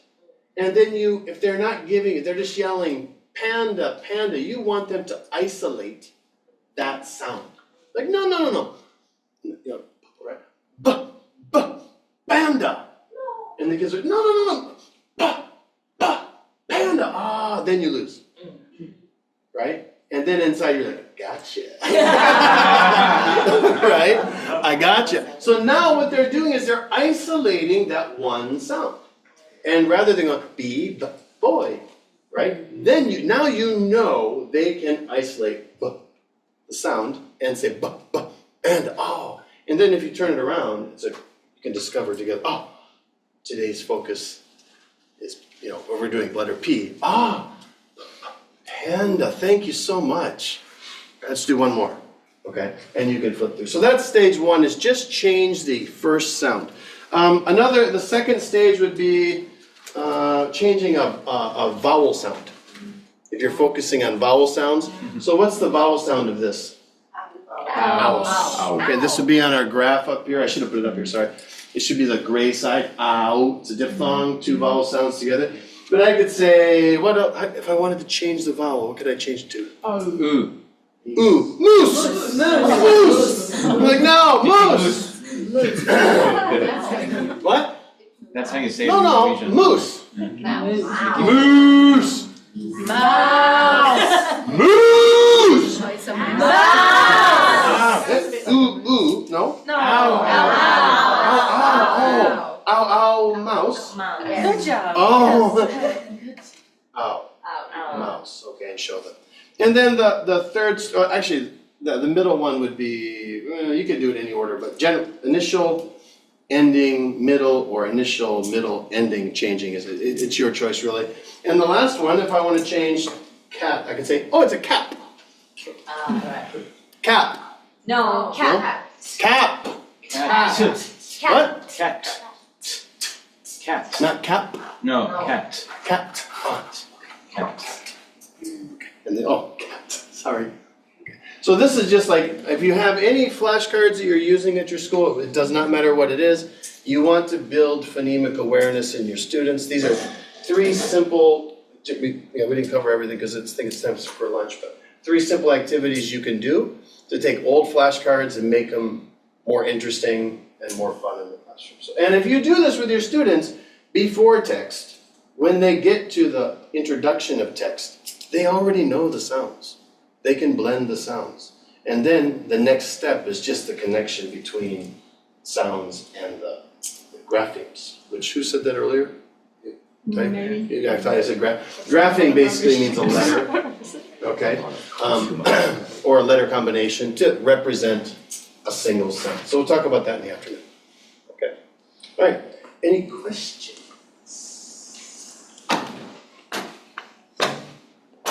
Where's the nearest place to eat? All right. Did you have a good lunch? Yes. I did. Actually, Satomi was very smart. She went to Lotteria and then realized, well, we're having hamburgers tonight. So that's silly, right? So then she bought a shrimp burger, which is great because it's in the readers. The shrimp burger and the chicken burger. So today we had the chicken and the shrimp. But not the fish. Okay.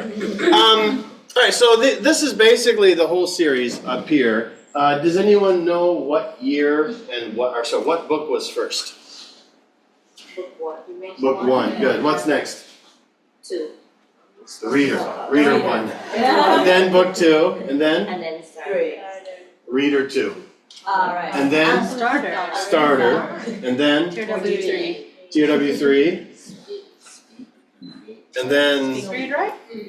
Then the activity books. I'm sorry, the notebooks. All the notebooks. And then the activity books. So it kind of jumped around.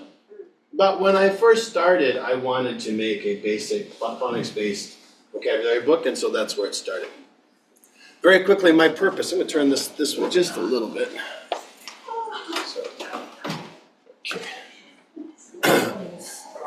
I was a little, this will be very short, normally this is 45 minutes, I'll try to do it in 15. Time starts now. Yeah. Ready? I was when I first started, I was frustrated because many materials that I used didn't fit what I wanted to do. So instead of complain, I made our own series based on what and we talked about phonemic awareness, and so this book we'll talk here was designed to develop phonemic awareness as well. But I wanted to be able to connect with the students, so the artwork and the vocabulary should be something that kids want to learn, and that was very important. I wanted the design to be timeless, so when you looked at it back then or look at it now, it doesn't really age. Some things are classically styled, and that was very important for me, and I think it looks pretty good. It's been 13 years, and I think it still looks pretty fresh, so that was good. And of course, as a teacher and school owner, I wanted it to accomplish something. I wanted it to be effective. So here's the timeline. This was 2013.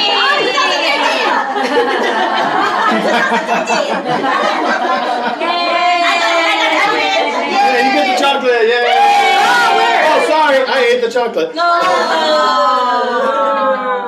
So I wanted this book to develop phonemic awareness. Like we talked about this morning. I wanted the vocabulary to be flexible, which means any grammar point you're focusing on in your classroom, there's vocabulary, there's a word in TRW that you can put into that. Prepositions, nouns, verbs, adjectives. Most phonics, actually, I think all phonics books that I've seen don't do that. They only introduce nouns. That's right. Right. And so by putting in flexible vocabulary, immediately the kids could use the language. And also we used all of the vocab to make the readers. So that was also very important. I wanted a phonics base because I believe that that base is very important for building confidence in many of our students. I wanted to develop writing skills. Very careful. The stroke order, we picked everything from cursive, a Japanese hikitai, right? So that's the order of the writing. So we don't teach like we don't teach 1, 2, we teach 1. Okay, so no wasted motions. And we wanted all of the vocab, the words to be in context. So we made the readers. Okay, book 2. Well, we were so busy. This was a really busy time. We're rushing because there are more stories in this. There was a lot of Christine and Daniel. Christine, who did all the illustrations, was amazing. Hats off to her as well. She was incredible. But we wanted a broader phonics base, so many of those diphthongs and digraphs, which are like TH and SH and CH, we wanted to put in there.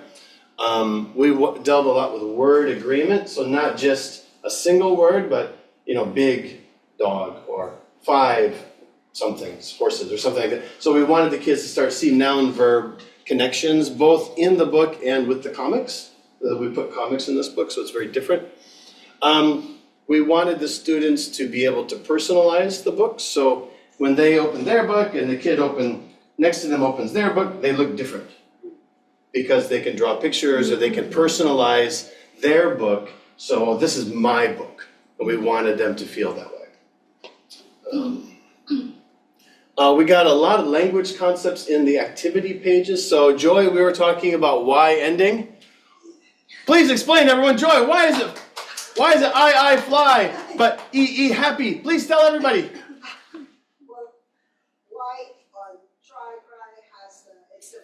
has one syllable, while the mommy, daddy, Kenny has 2 syllables. That's right. Mommy. Anything 2 syllables or more with a Y ending that doesn't have a vowel before the Y, like OY or right, AY or just a Y ending, is going to be a happy E sound. If it's a single syllable, it's an I sound. Okay. Yeah. Also, same rule after C, right? Cycle, right? CY, yeah. Okay. And of course, more context with the readers. How much time do I have left? 2 minutes. What? Holy cow, that was fast. Then I went backwards because a lot of people said, Eric, we want the Think Read Write one's too hard for my little kids. We want something easier. And so we went backwards and created Starter.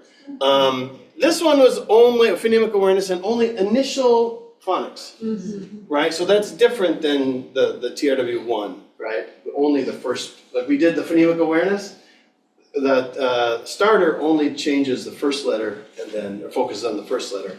The Think Read Write 1 focuses on the middle and medium, they're called medial, and ending.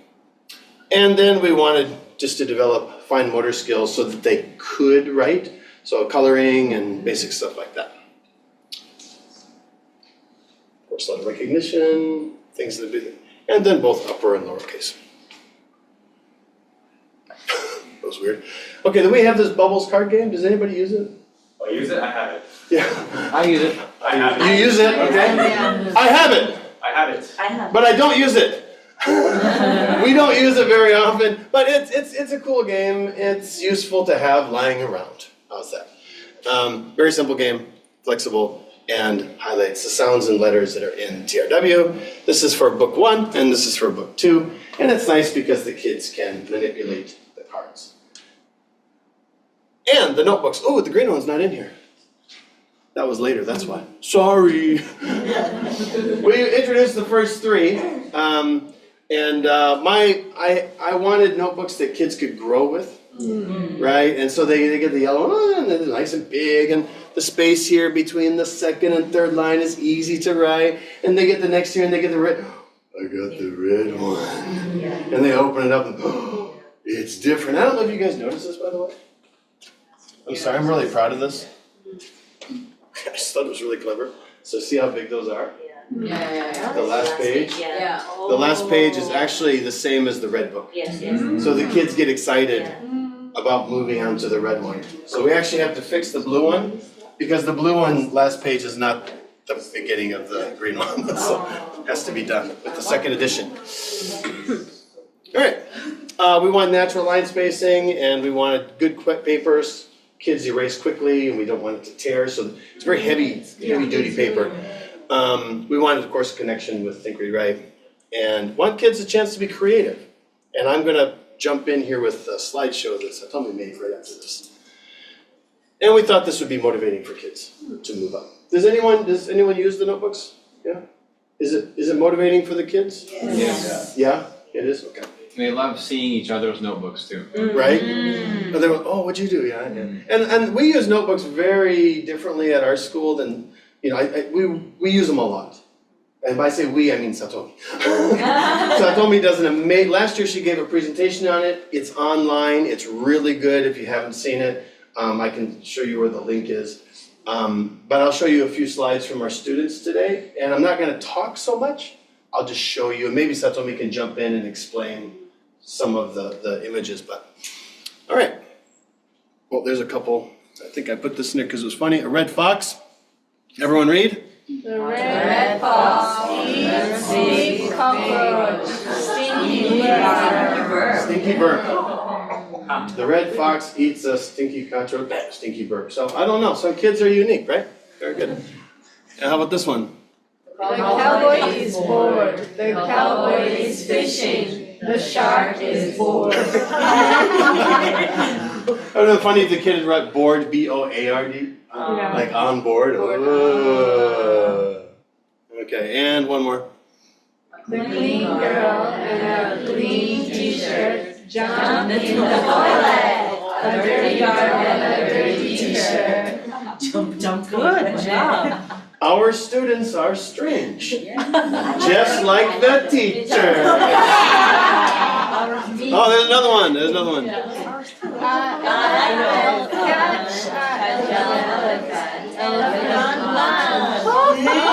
Eating with the elephant. Where is your mind? Alright. No, one more. Look, a boot. A boot. Eat. I know. Yeah, so the boot comes out. So. Anyway. Alright. And then in 2021, Think Read Write 3. This one reviewed all of the phonics that we had covered in the yellow, red, and blue book. It introduced spelling skills by letter name. So rather than spelling by sound, we used letter names in this. That was to record because there's no backing track. So you have to be really quiet. How do you spell doom? And you have to be like, there's no pops or voice, like, those mouth noises? You gotta be so careful, right? Yeah, it takes a lot of time, but we got through that. A lot of fluency practice, much faster chants, focus on word blending. It really kind of moves along. We wanted, what was the noticing? Listening.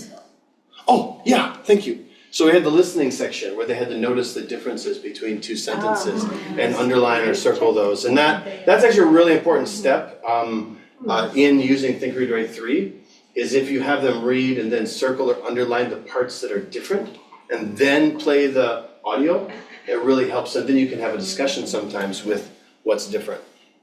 And a lot of implicit grammar. So we have a lot of chants in there, and we have a lot of comics. So in the comics we have 4 frames this time, And there's quite a bit of grammar that's kind of hidden in there without being taught so much. And we wanted the students to get gradually more confident. Yep, and then finally, we have the activity books, 1 and 2. These actually, we didn't make. Jared at Lifeway English and TJ at ABC Davids actually made the worksheets and we put them into a book. These are cheap for what you get. They're about 125 pages. And they're just all these worksheets that review everything in especially the red and blue books. So if you want to take a look at these later, please do. They're only 1,600 yen. And I mean, the printing price alone is, if you photocopied them, it costs you more. So, all right, and we wanted the kids, we put them together because we wanted kids to be able to study independently. Our students do in the lobby, right? How are the kids doing this year? What percent? Really good. Really good? Yeah. Yeah, I think we're doing better this year, right? Yes. Much better. So most of the kids are keeping up, they're like just after where they are in the textbook. And so they're getting that review after they've covered, it's working out really well. More writing practice, of course. And, I think that's it. Is it gonna come back in here slowly? I don't remember this. There it goes. Hey. Yeah. All right, so that is the TRW series, the whole thing all together. If you want to take a look later, let me know. And with that, we'll stop there. Yay. 15 minutes?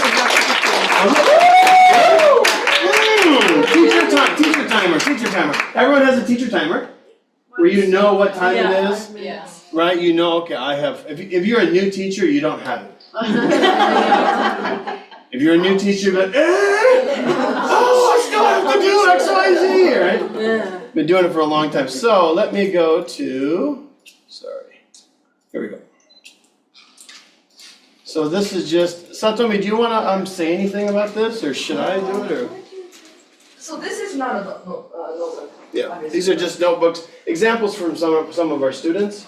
Yeah, so we encourage kids to trace the lines neatly since they were in kindergarten. Any worksheet that we do, tracing lines, if they do a good job, we give them some kind of mark? Stamps or smiling face or whatever. Even in TRW 1 and 2 books, when they write the letters very neatly with perfect spacing, we give them something so that they get motivated. Oh, I want to get perfect score. Yeah, one also, this is a really important part of the book. I don't know if you guys do this or not, but the say and trace is really, really important. You talk about developing the ability to hear and say the sounds. If they're going, there's no practice there. Yeah. No, they're going, and if they can say the sound like the shape, so there's some that go like this, and maybe it's our, so your voice and the shape are similar, so K is, and you're trying to copy that, that's a really important part to using it, and when they get older, it really helps as well, so. Yeah. And these are kids starter notebooks. We don't assign them any writing homework, but every week when they learn a new letter, I either find a worksheet or make one online and I paste those paper onto their notebook. The goal is I want them to enjoy using their notebooks. Also, from Kids 1, they'll have a writing notebook homework. So I want them to have a habit of it. Getting into a good habit. Actually, to bounce off what you're saying, Lawrence is going to talk about this as well, and something I think the way you're using the notebooks. The one are you going to talk about that or not? Like a few days printing, printing. Yeah, that one. And the reason your staff hates you. The reason your staff hates you. Yay. We have a copy. Yeah. So I think the key point, we're going to show you some more. Getting them into a habit of using notebooks in a flexible way, in a creative way, pays dividends like afterwards. So so Satomi does a really good job of, making it interesting and fun. They get into the habit every week, get something. It only takes like 5 minutes sometimes, but that's enough, right? Yeah. Okay. So something like this, right?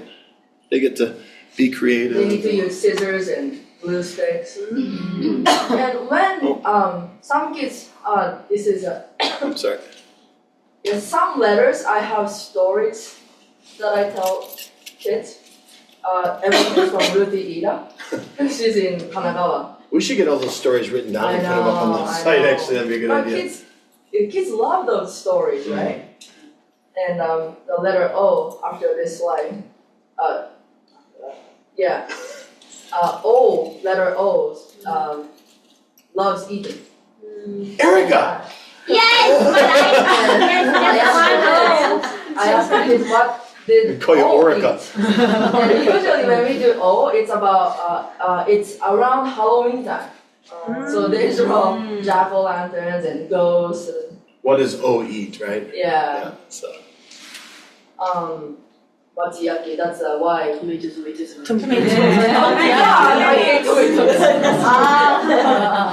Tommy's not a fan of tomatoes. So. Oh my God. It's Eric.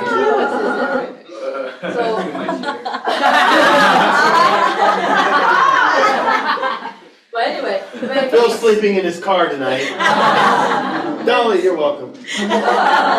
When starter kids, when they want to write letters or anything, we don't fix them. We haven't taught them how to write letters yet. So just let them enjoy whatever they want to write or draw, anything. We have we borrowed a few notebooks from our students. It's up there on the table. So if you're interested, These right here? Oh yeah. I could pass these around and take one down, pass it around. These are older students, right? Sixth grade, right? Sixth grade. Just kind of look at those as we're talking. We asked the students we ran into, we asked for their notebooks. Oh, we're out there driving by, and they're like, can we borrow your notebook?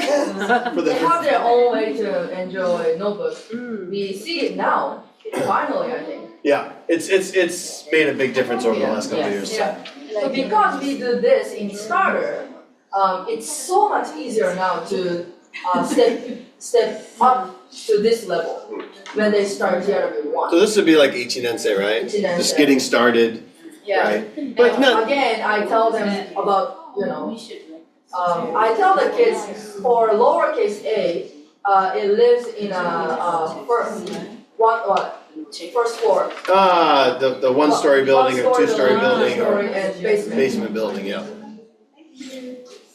And I draw those squares because in TRW 1 there's no drawing part in the text. That's why I the kids like to draw. Yeah, kids like to Yeah. Kids one.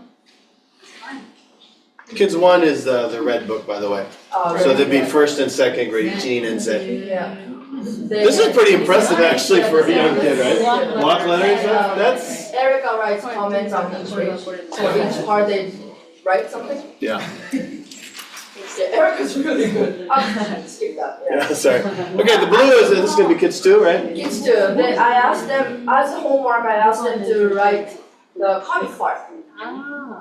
The comic section in the book, yeah. Yeah, last year in the presentation, I said, I keep forgetting about coloring the phonics part. And I said, I'm gonna make myself not forget this school year. And I forgot. Again. But yeah, if you can get the kids to highlight these in their notebooks, that's great. Great reminder, right? Highlighting the Yeah, this is self-study stuff, and this is a monkey and Satomi. This is a brown monkey. This is a gray comic. Oh, okay. This is an elephant. This is a gray crayon. This is a gray elephant. Oh, this is a monkey. This is a brown crayon. This is a brown monkey. Yeah. Satomi.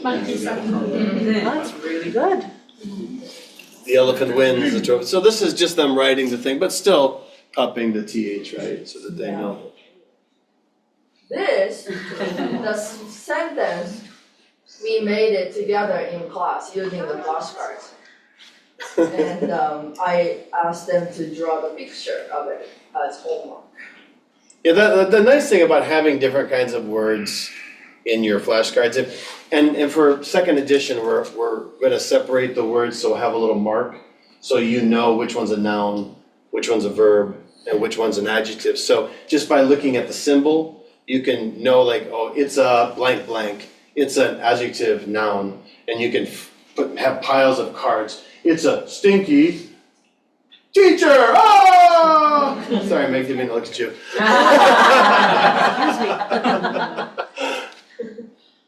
Some kids who loves writing, they copy the whole story from readers. Dictionary, I guess. Phonics, ampersand. Cute. Satomi is a monkey, Eric is a gorilla, I'm a dog. Yay. And then Sato monkey. This is my former junior high school student's son. Oh, damn.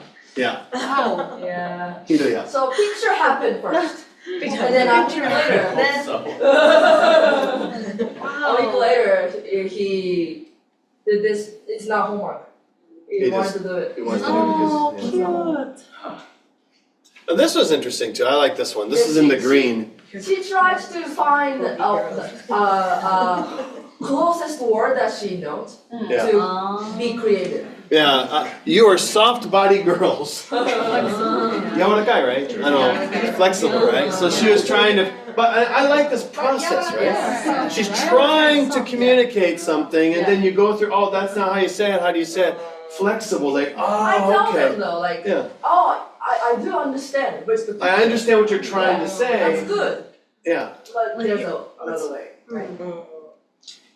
Cursive. Oh, cursive. Oh, nice. Beautiful cursive. Oh, fifth and sixth grader class this last school year. Every week they have spelling Cursive at the checks, bottom. and they do the spelling quiz on their notebook. And last 5-6 weeks, I let them pick the words or sentences for the next week spelling check. And they asked me, can we do it in cursive? Can we do the spelling check in cursive? Oh. And I just want to plug Satomi real quick. See the letters at the bottom? Satomi drew all those. Yeah. And they were we scanned them in and picked each one for each one. But yeah, so that's all handwritten with a pencil. So Don't need font on every. Sato monkey じゃなくて Sato フォント。Sato フォン。 Oh, never mind. You guys got that crazy. Could you say percent? Yeah, it's just that the kids taking the comics and then changing certain words. They know change this kind of word, then they can make their own kind of original thing, and so. Oh, this is funny. There are stars. They hear Shooting their stars. Shooting stars. Oh, shooting star. This is really cool. No. They are stars. They hear their farts. They smell their farts. Blech. Oh, shooting star! Fart. Who was that? Haru. Really? You can tell it's his writing. Mm. This is from TRW 3. We on the spread page. Every time I introduce one sight word, on the bottom part there's a question. You are elaborate. It's so funny. So when we introduce I, the question is, am I something? Am I something? And I never used that part until this school year. Whenever we have time, we make lots of questions using that phrase.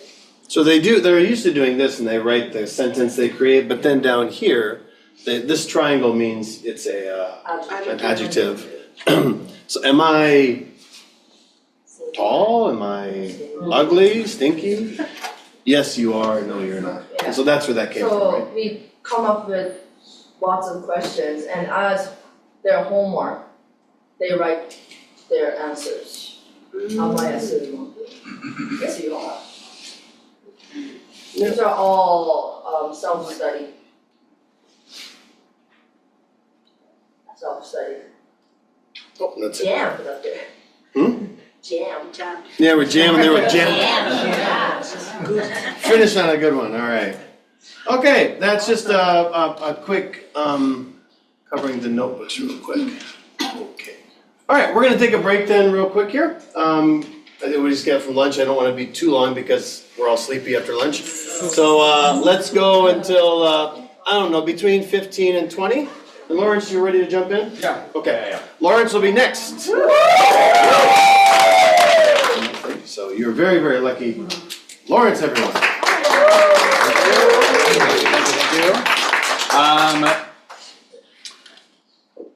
Okay, so yeah, I'm gonna share how we use it at our school. I'm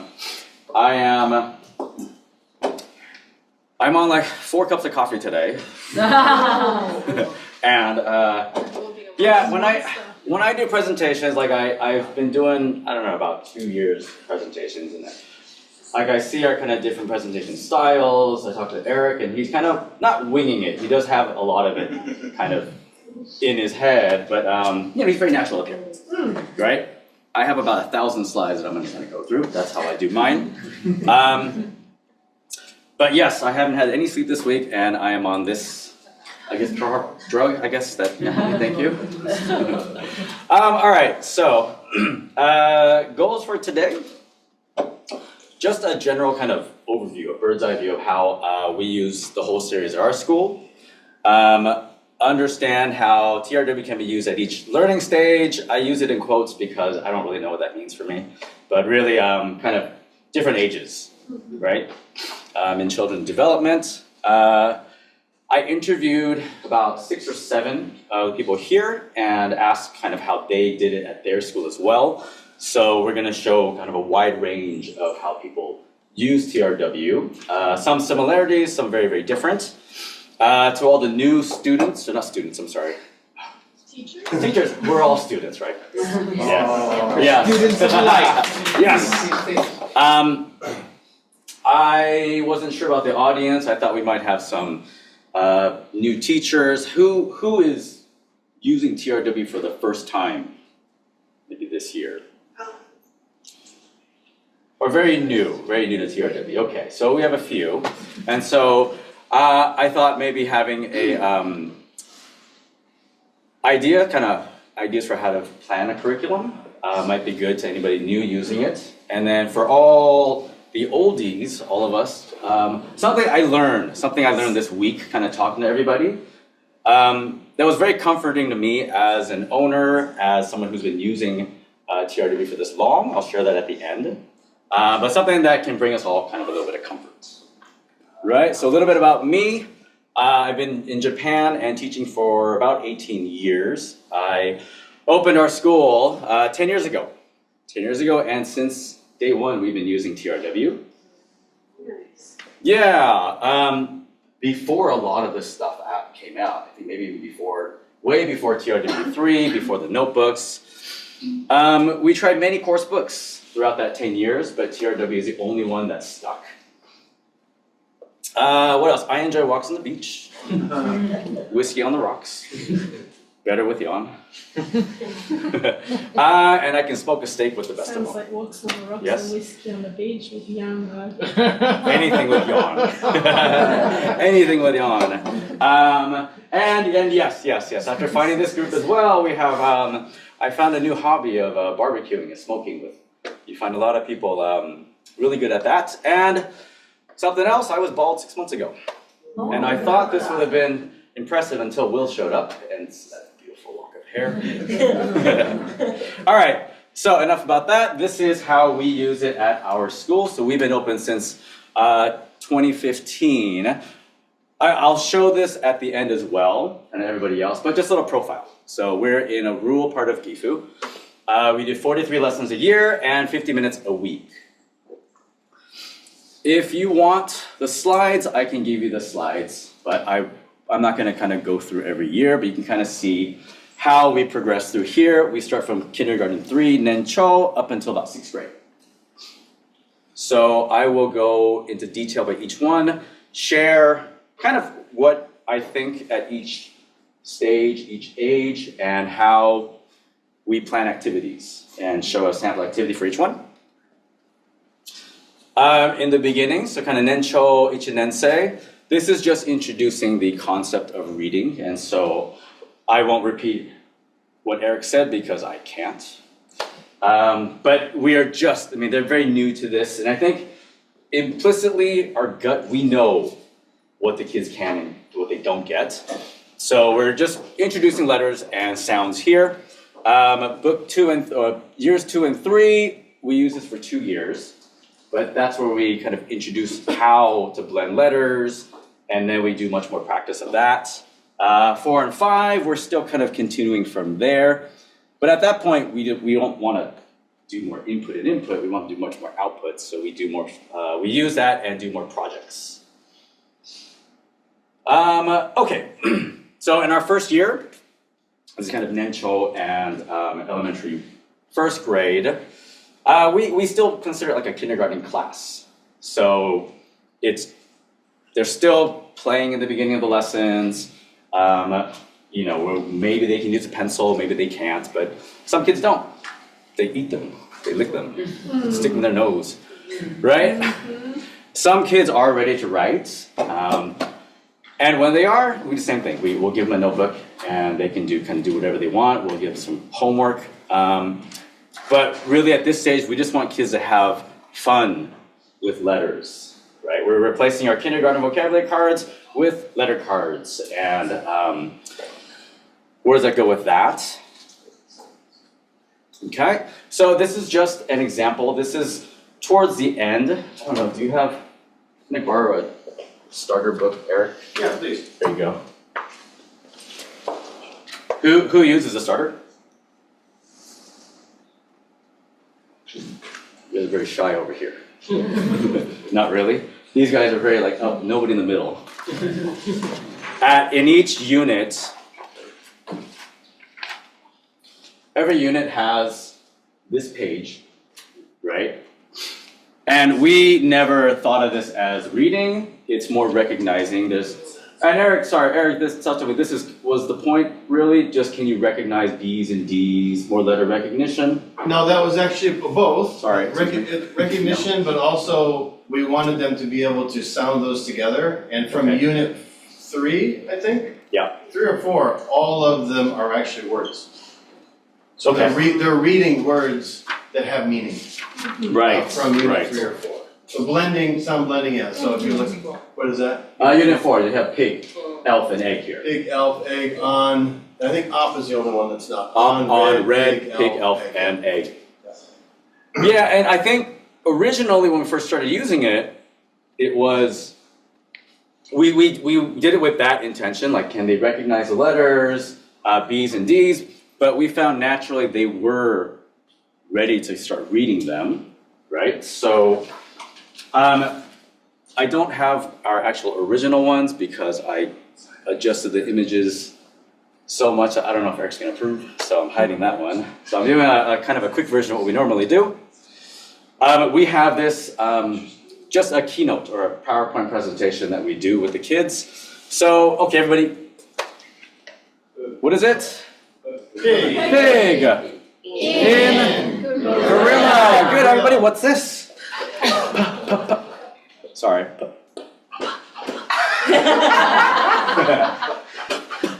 Pig, very good. What is this? Good. All right, very good, everybody. And we have a touchscreen TV that Phil helped us get. So normally we do this, and that would go like this, everybody. Pig, wonderful. And you get a pig, right? AI, no, this is great, man. AI has been a huge game changer. But yes, because these are actual words that they know, and their real words will show what they read.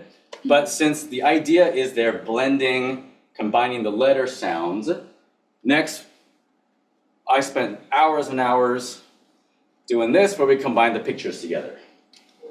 Right? Okay, now this one was kind of simple, but hey, so sorry, that was the point of it. It's pig in a gorilla.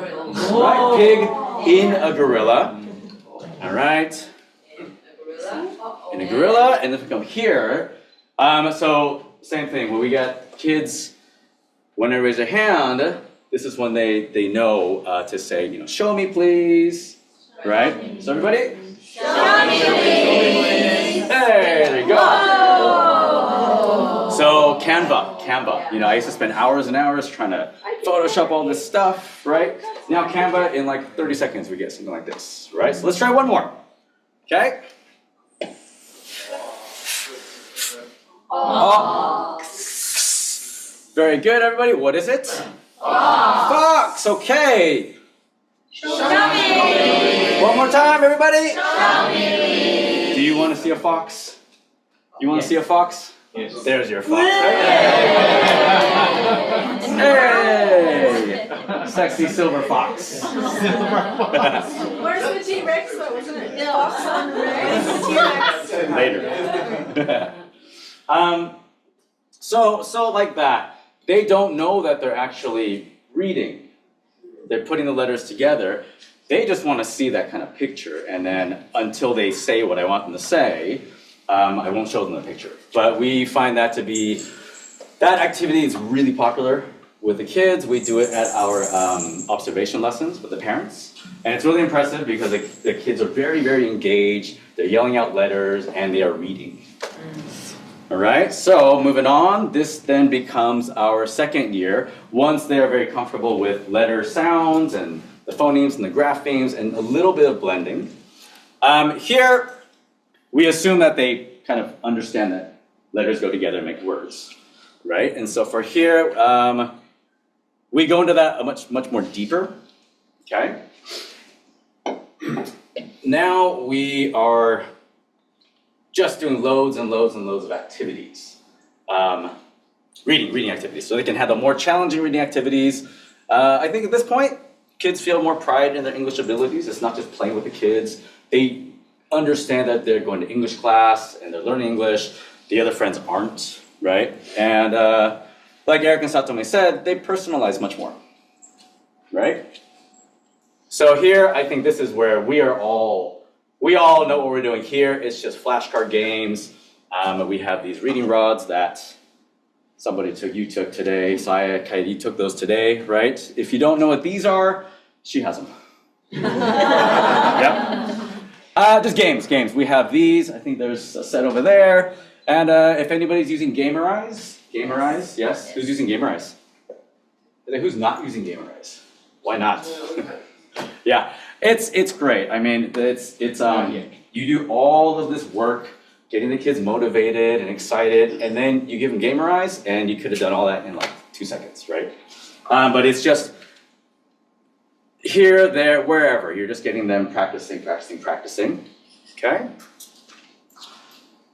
So personalization, this is story 4 in Readers 1. And I'm sure that's probably what this was the point, but they're introducing, each of these animals are introducing themselves, so it just naturally leads to students doing their own kind of self-introductions. Okay? So we're gonna take a little break right now. We're gonna do a game called Gesture Spelling. An original game by Jan. Okay, so Jan, please welcome Jan. Take it away, Jan. So you might want to move the stuff off of the desk here a little bit now. We're going to maybe move the desk just a little bit. Okay. This one a little bit of space here. Okay. This might go up. There you go. Where do you want me?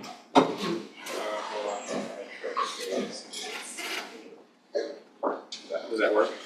Okay. All right. So we need 2 volunteers. We need 2 volunteers. Okay. Satomi. Me? South America. Ha ha. The two that have to volunteer. Well, you got lucky. Yeah, yeah.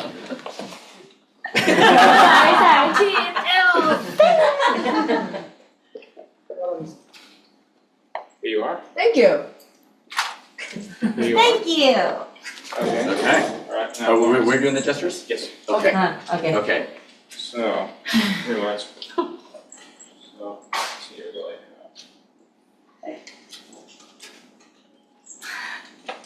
Wait, I have to draw. No. So we all saw, a lot of us saw this game. Jan showed this video at a previous conference.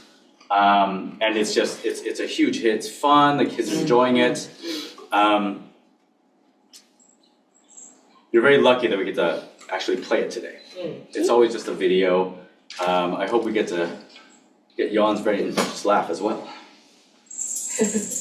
Ready? Okay? Okay.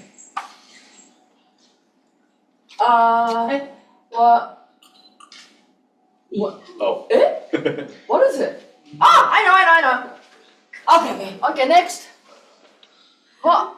Next. Okay. Ah.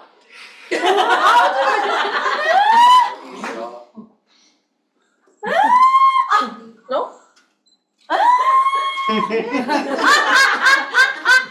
Go, Erica. Go, Erica. Okay. Yay! Actual picture? Yay! Pick heart. Pick heart. Great. Okay, next. Switch. Okay. Hold on. Two volunteers. Are we going to the next one? Okay. Alright, Saya. Let's go. Go Saya and Simone. You guys next. So you guys can make a word. We need to make our words. Make a word? Oh my god, I'm terrible at drawing. I'm guessing. Why did I volunteer? Sure. I'm so nervous. Really.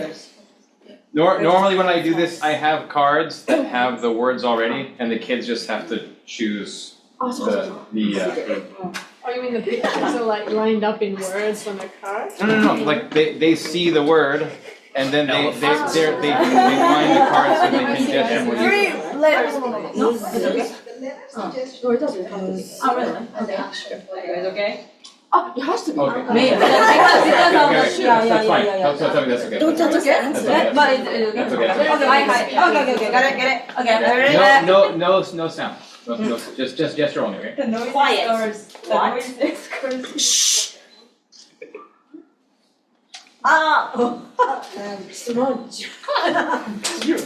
Me?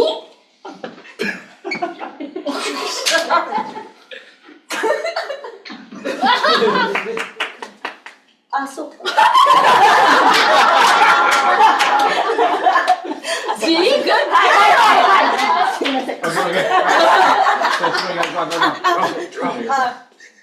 Wait.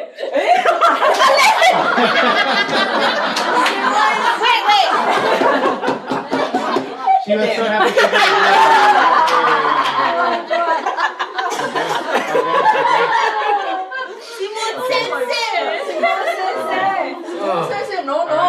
No, I'm fired. So Okay, come around here, okay? Come around here. You guys can make a word too. I want to try again. That was terrible. It's awful. Something tricked me. But we need to practice. It's because we've been away. Shh. Quiet. Come on. Oh no, I have to just.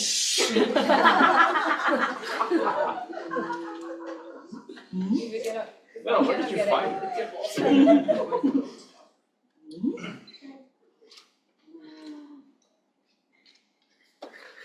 Also, at this point, it's important to understand, at least for my school, the kids have internalized these gestures.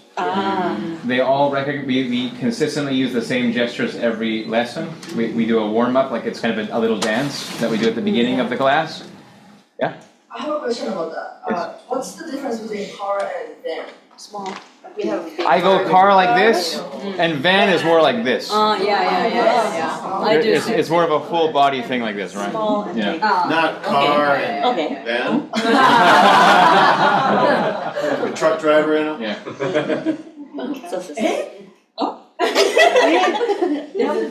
Yeah. Okay, challenge. Okay, let's try. You are ready to go. You can't see someone's face right now. It's hilarious. What's that?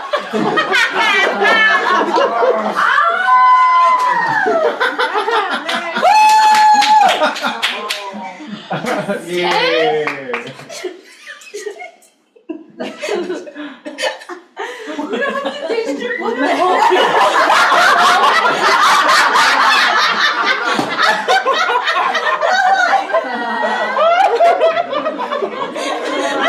Perfect.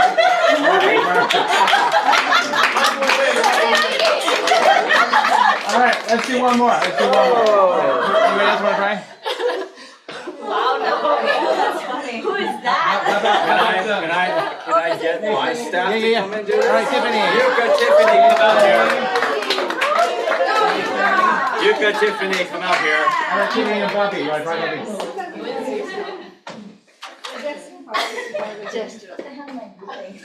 One more. Oh, you were thinking eat? Oh. We don't have. Okay, wait.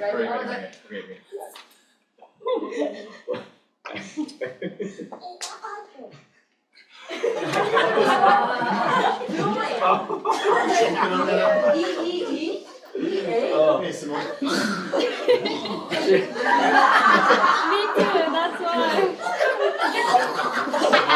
But I think the point is we need to get there first. Good job, guys. I know. That makes it more fun. If I can You explain don't know either. one thing too, the reason that this is so important is because everything that's going on, the children are having to think and mentally visualize everything that they know in order to interpret the gestures, write things down. You can also, I've seen them when they're trying to look at the gestures, they're actually saying the sound, you know, so if you see them, well, like that. Can I just, so this is a very special presentation for me, a conference, because this is kind of the first time I'm bringing my staff. So we just went from, So yeah, same thing. They've taken their Sundays and they've driven all the way out here with me from Gifu. And just to preface, they don't really know the gestures or the words. So this is kind of very first time. Yeah. So good luck. Okay. Ready? 1, 2, go.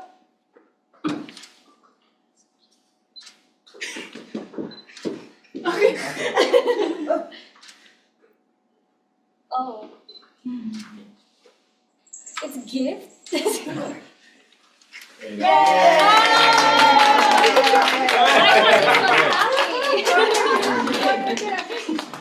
Now, another thing that I have observed when my kids play this game, well, first of all, I don't have to do anything.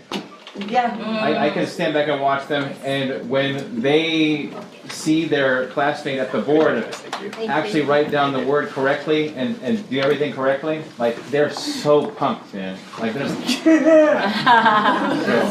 it's great. So yeah, Wonderful. That's your spelling. Nice job. That's great. And thank you, Lon, for sharing that with us. Yeah. I think I first saw that maybe a year ago, maybe a year and a half ago. I have yet to try it. Has anybody tried that? Yes. Yes? And it works out just as great? We do it. Love it. Love it. Love it, yeah. We also use it without writing. Okay. Oh, so they have to remember. So they have to remember the sounds in their head. So that's, again, phonemic awareness. So as kids starter, before they're writing on the board, they can do it and they're remembering in their heads and they're putting it together in their head. Then they, I know. When they know the word, then they can say what it is. Like that's right. Then they become the next person. Right, okay. Interesting. All right. Okay. So thank you, Jan. Yeah, thank you. Okay. Again, more kind of personalization. This is just a couple years of our students. We have the first story, story 4. Our homework is to just copy the story. And then if they want to draw, they draw. If they want to do it real messy, we'll kind of pick and choose when to kind of correct, right? But we find kids, same thing. We give writing homework every week, and they know nothing else. So after a while, they stop complaining. They just do it. It's just part of the curriculum, right? Okay, I'll share this now. So we start using the notebooks at Think, Read, Write 1. So in the starter, during Nencho, they don't really write. If they want to, again, they can. But from starting Think, Read, Write 1, first lesson, they're doing the A's. And so what we used to do was in the notebook, we would write down, let me get a blank one. Right? They don't know how to write yet. So what we used to do was write down A's in red pen, and they would go home and copy that. I used to do that in the beginning of lesson when they were doing something, and then after a while, Yuka joined us, and so she started doing them. But, it's like 10 kids a class. It's a lot of work. So I had this really great idea to, hey, how about if we take apart all the books and print everything off. And so this was the idea. So they'll write a line of A's, and then they'll draw a picture, whether it's apple, or, don't worry, I'll get to it. I'll get to it. I know. We don't say that yet. I know, don't worry, I will. But this was, we've had years and years of, after they get to, this is story 1. Now, story 2. These are some of the words that come up here. We make sure they say it, same thing, put it good, draw a pig. Right? A few more words, and then in this page, they will just copy the story. And then we'll get things like this. And so I thought, how hard can that be? Let's take apart all the books, line them all up, print them, right? And we had Where do you get already. the time? So I'll get there. Part of the reason why I'm drinking so much coffee. Yeah, and so it was last week. There was, Saya, Yuka, Tiffany, and our other, our part-time staff. They took apart 30 books.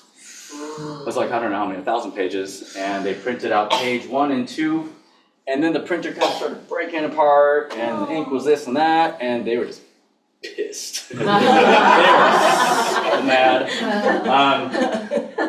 It wasn't a fun day in the office that day. So, but yeah, so afterwards, we got them done, and decided this is a stupid idea. Next year, we're probably just going to order them. Get them actually ordered. And if anybody thinks it's a good idea, don't do it. Don't do it. This year will be fine. But yeah. Thank you guys for being so patient with me. You guys just keep looking at me. Yeah.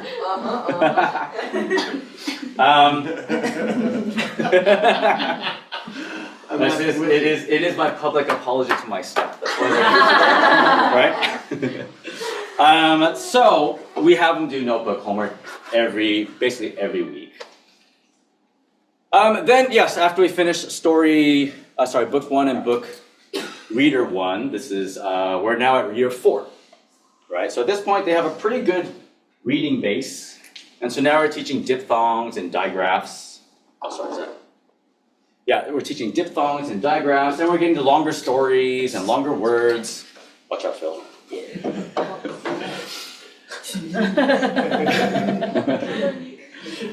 So yeah, they have a strong reading foundation. They're about elementary 3, between Shogaku 3 nensei and 5 nensei. They now identify themselves as English speakers, right? Until now, at our Jigyo Sankans, at our observation lessons, the parents can kind of get what's going on. They can let the kids win, but at this point, the parents lose every single time. The kids are better. You can move away from the fun only, games only. You can give them more kind of academically challenging activities.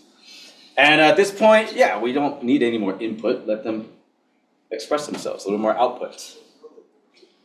So we'll get to that. But one thing that we started doing a long time ago was we have them writing original stories. And I know some of us do this. Does anybody know Mad Libs? Yes. Yes? Anybody not know what these are? Okay. So it's, I don't know, a party game from, I guess, America, everywhere else, I don't know.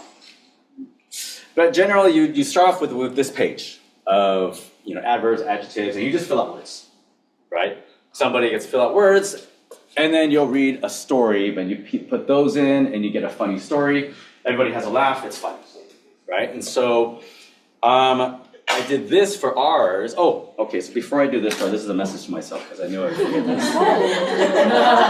Okay, hold on.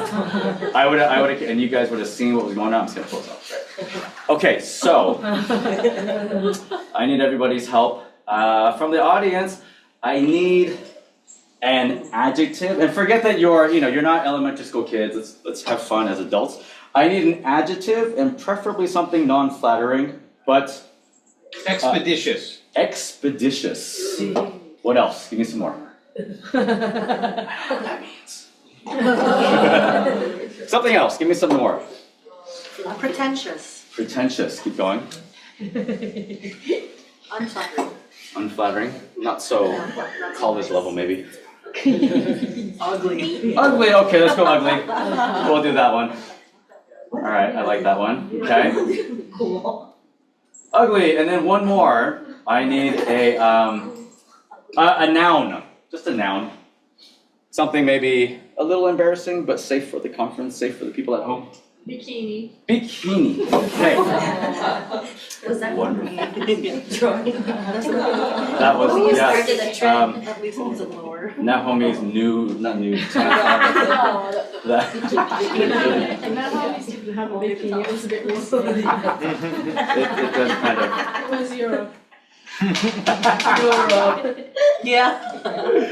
All right. Southern Spain. There you go. Ooh, you know a lot. Okay. All right. Okay. So 1 second. Here we go, and we're back on. Okay. Oh, my hands are shaking from all this caffeine. Sorry. Yeah. Naomi, yeah, it's your fault. Yeah. Okay.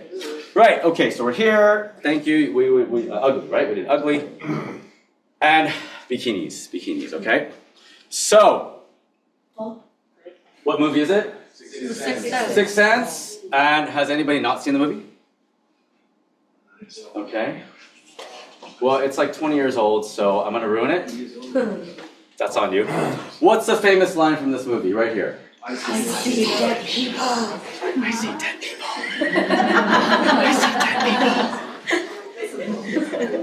But director's cut.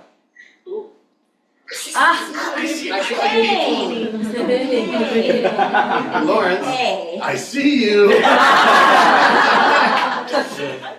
Yeah, I know. You walked into that one. I know. Next one. What movie?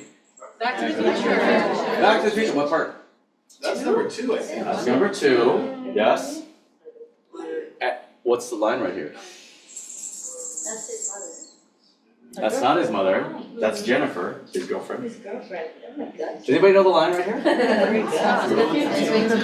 Yes. Roads. Where we're going, we don't need roads. Do you remember this line? No. This is when the part in part 2 where it starts flying. Right? And a little fact, in the first movie where he's in the shopping mall getting chased by the terrorists and he does a first travel back in time, that was filmed at my mall in Los Angeles. Yeah. Okay, so roads, where we're going, we don't need roads. Oh God. Bikinis, where we're going, we don't need bikinis.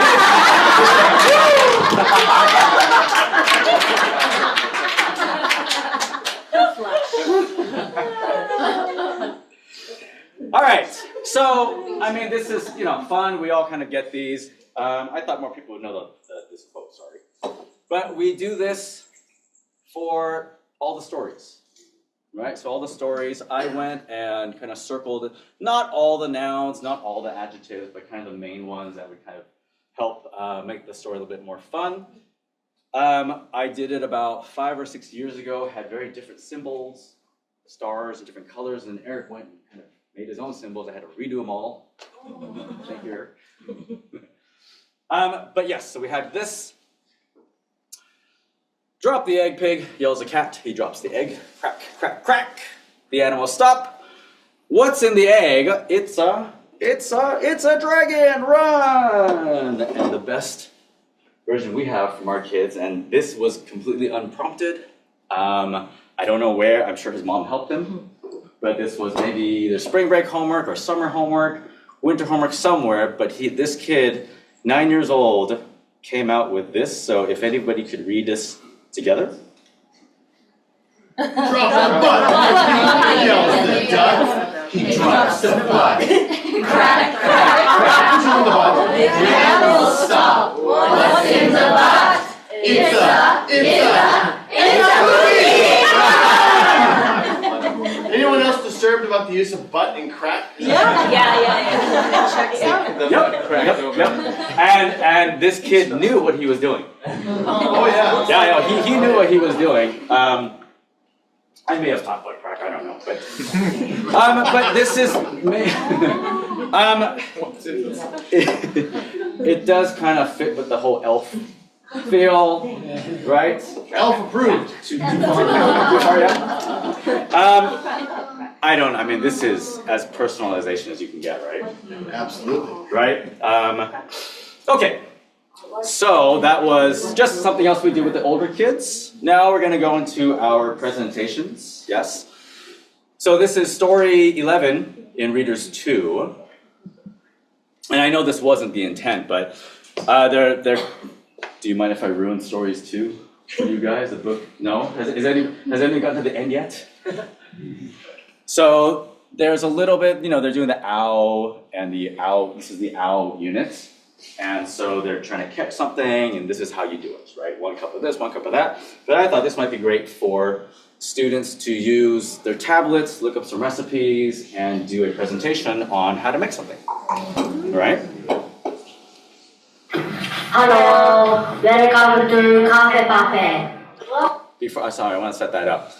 So this was about a month and a half. They chose some foods. And in our tablets, they looked up real easy recipes. So kantan okonomiyaki or something. And then they wrote down the ingredients, how to make them in very simple Japanese, help it translate into very, very simple English. If you made it exactly how they wrote it, it would be horrible. But it wasn't a cooking class. It was an English class. We're very proud of them. We did this for observations. And this was a class. Saya, you were in that one too, right? Yeah. Last year, right? In our 4:30 class. So yes, this is just a few of our groups doing this, presenting.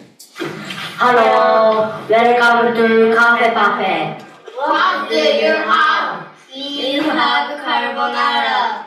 We have omurice. We have cafe. A buffet. How do you make it? 120 grams of bacon. 5 strawberries. 2 tablespoons ketchup. Put in the honey. Boil the pasta. Enjoy the buffet. Enjoy the carbonara. Enjoy.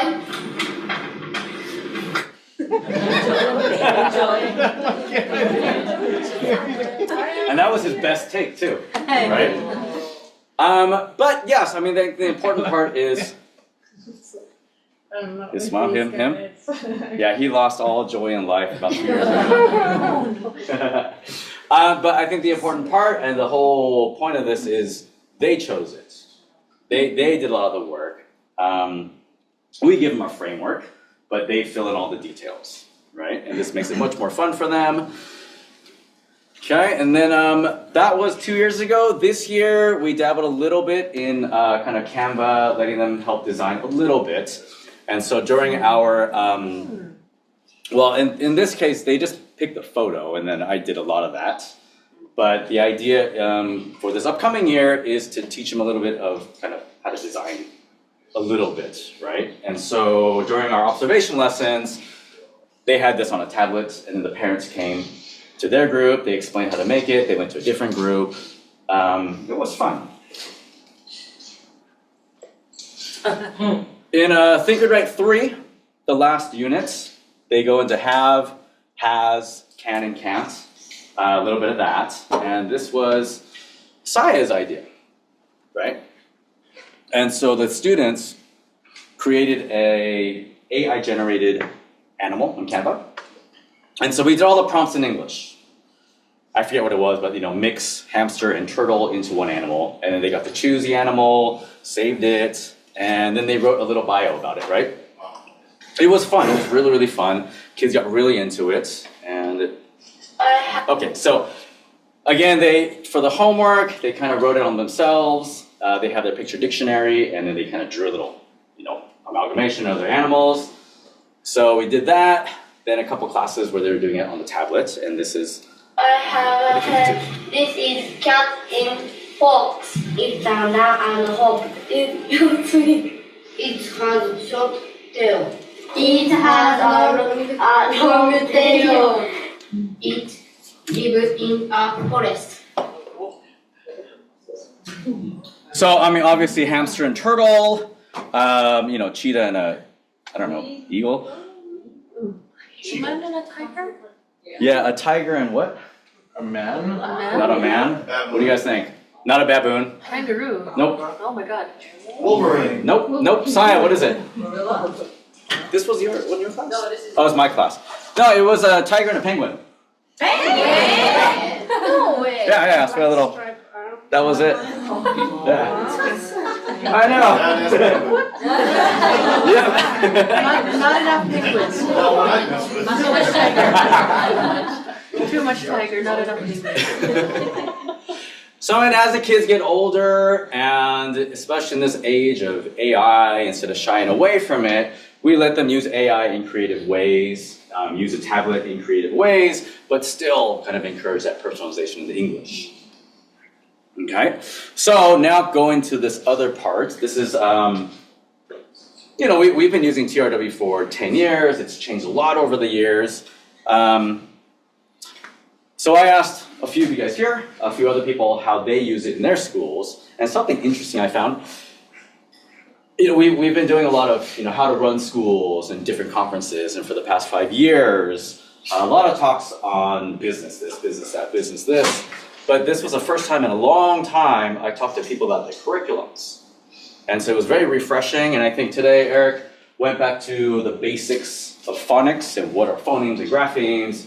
And even at lunch, Andy and Jan and I were talking, this is a long time, or maybe the first time we actually heard it to this detail, right? Just really back to basics. And so in the same way, running the school for 10 years, you get caught up in everything. How to do this and how to do that, and Geshabukuro, use it or not. Don't use them.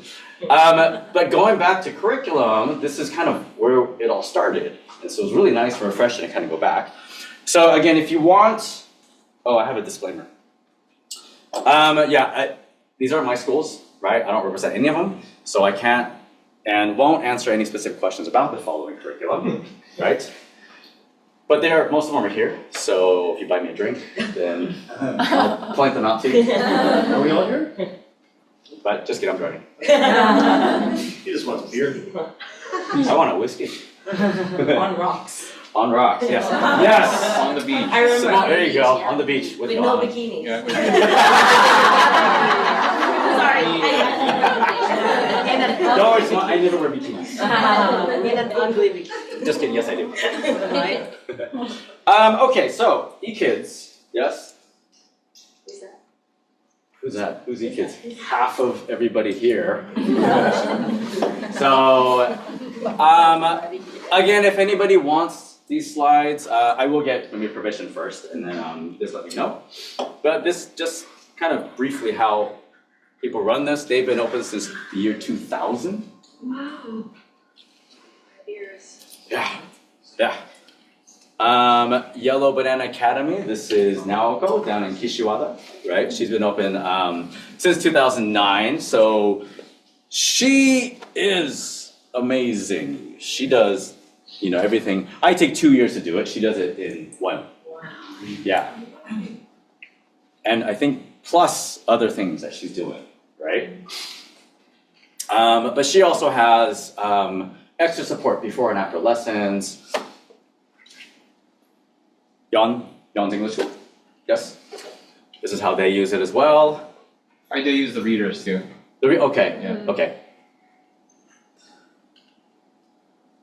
ABC David's, the other half of everybody here. Ace Kids, our wonderful chef tonight. Nam in Hamamatsu, Una English. Taya,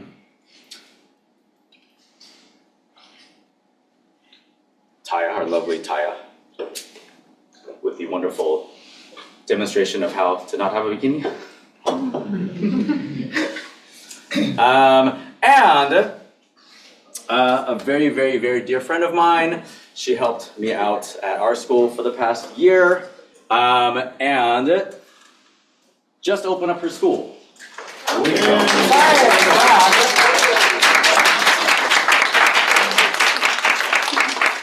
So my point with this, I kind of thought we would have a lot more people just starting out, but the point was to show this.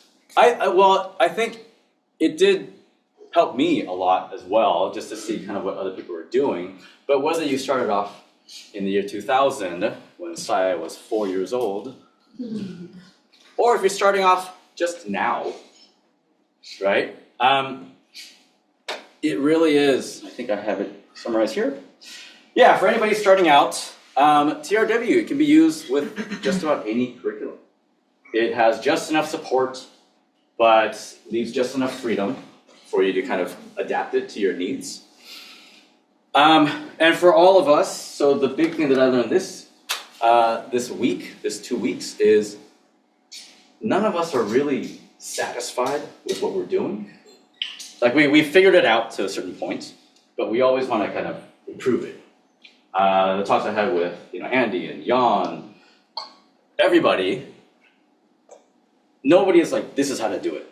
This is what we do, except Naomi. There's only one that was kind of like, yeah, this is what we do. I think it just goes to show too, just a quick little kind of business talk. What I got from all of us is we're all kind of not the most confident with, we want to do better with this, we want to do better with this.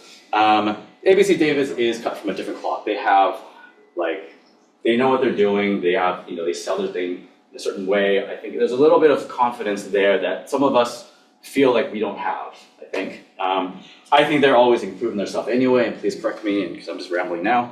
I have my foot in my mouth. But the point is, we're all trying to still figure this out, even if you open in 2000 or if you open it now. We're always trying to improve, and I think that's what makes us all great teachers, right? And makes all of you wonderful teachers, and a continuous source of inspiration. Thank you.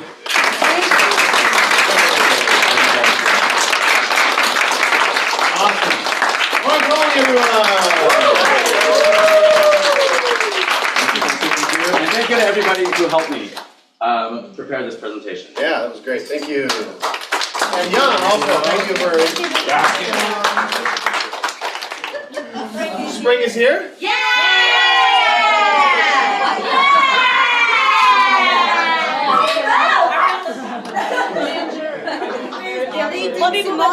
I say Bobby, you say Booby Ball, Bobby! Bobby!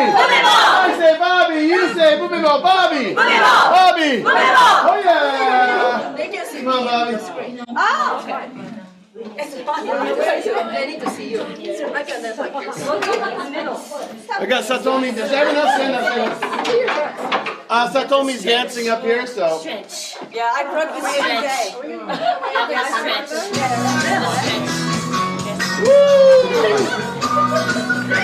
Go, Bobby! I can see the rainbow. I can hear the birds.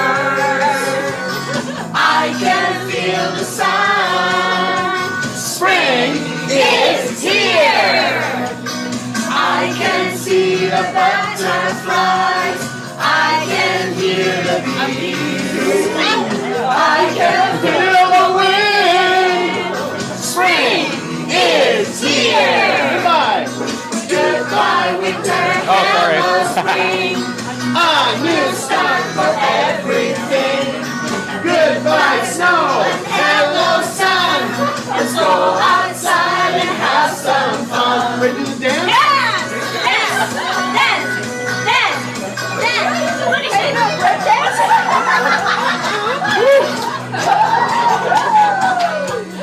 I can see the cherry trees. I can hear the frogs. I can smell the flowers. Spring is here. I have a runny nose. I have itchy eyes. I have a fever. Spring is here. Goodbye winter, hello spring. A new start for everything. Goodbye snow and hello sun. Let's go outside and have some fun. Let's go outside and have some fun. Let's go outside and have some fun.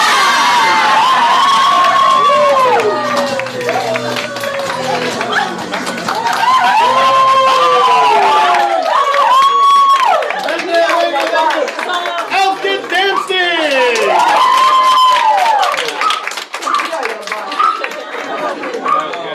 Alright, couple things that somebody reminded me of. One thing we've been doing, okay, let me go back. We had a Halloween festival last year at the school, a big Halloween festival. We had about probably 350 people come to the park across the school. Anybody come? Susan was there, thank you so much. Babysitting, yeah, Phil was there, and Dolly, anybody else? Yep, Andy was there, and the hot dogs. Katie was there. It was great. We had a great time.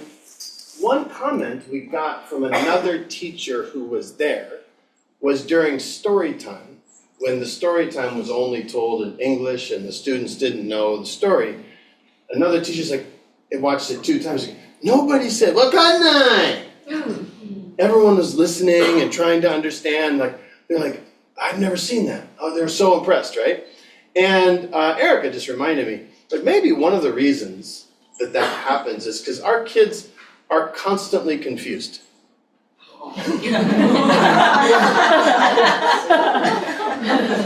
We balance clarity and purposeful confusion. Because wakariyasu is not good for learning. It is not. Being a little confused and trying to figure things out is a better way to allow students to learn. And sometimes that's hard for teachers. As teachers, we want to teach. But sometimes learning is different than teaching. Learning is a process that students have to go through in order to be able to learn or do something.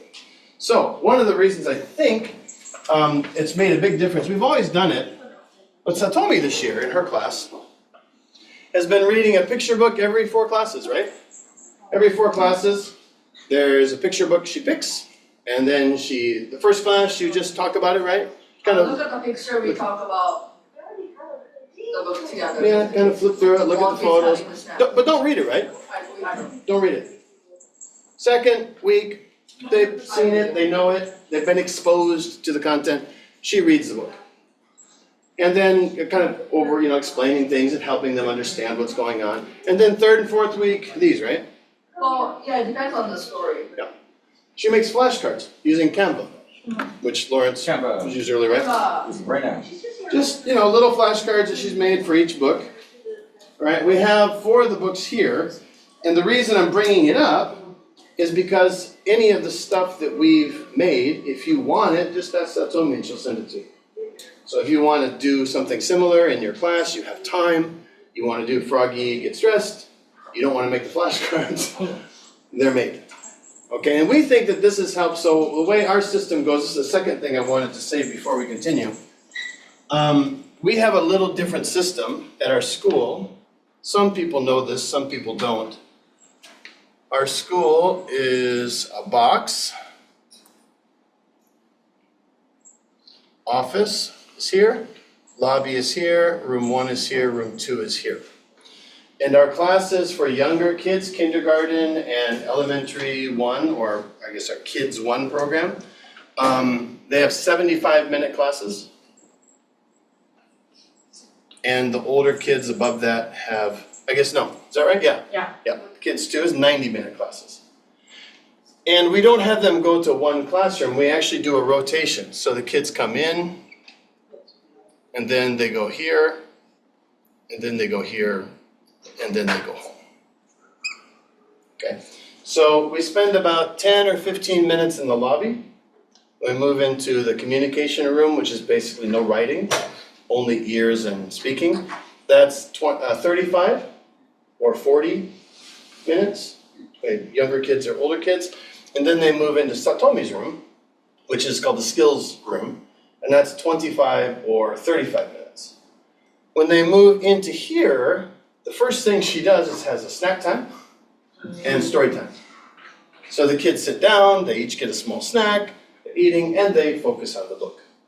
And that's because they're tired from this classroom, and this is all English, they're confused sometimes, they don't know what's going on, and they come into here, and Satomi will mix, she'll code switch Japanese, English, so the kids can, and then they kind of figure out what's going on, she can explain things if they need to. So when they leave the school, they're calm. They're not like, oh, kanai! They're not like that, right?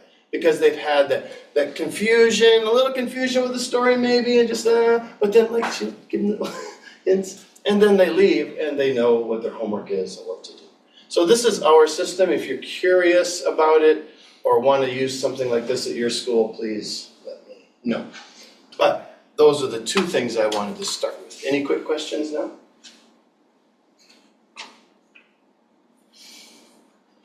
Nope. Evidently not. All right. Did anybody want to add something to this, by the way? Is there a list? Okay. All right. Let's get started here, I guess. These are our choices. Somebody yell out. Where do we start?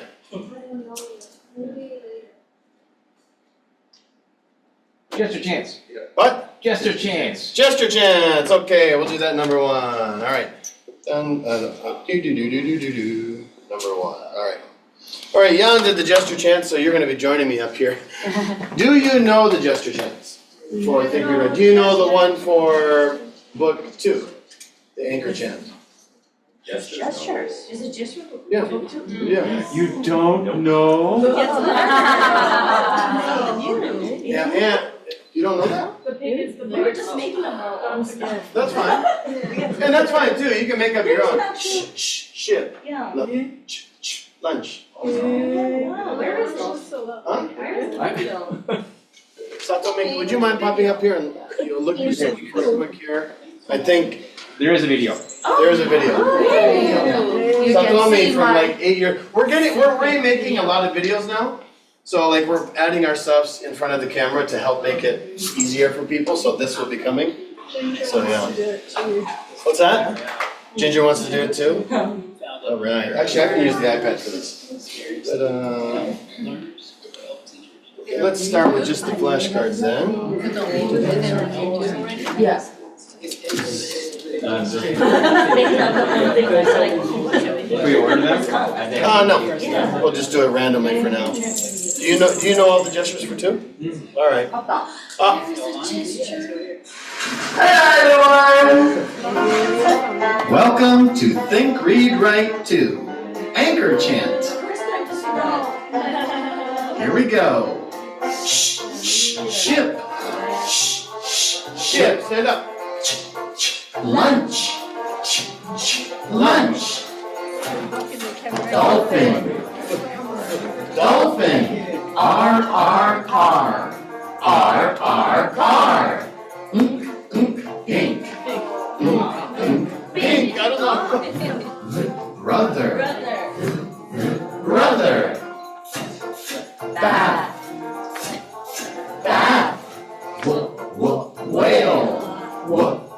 Whale. Or horse. Or horse. King. King. A day. A train. A train. E queen.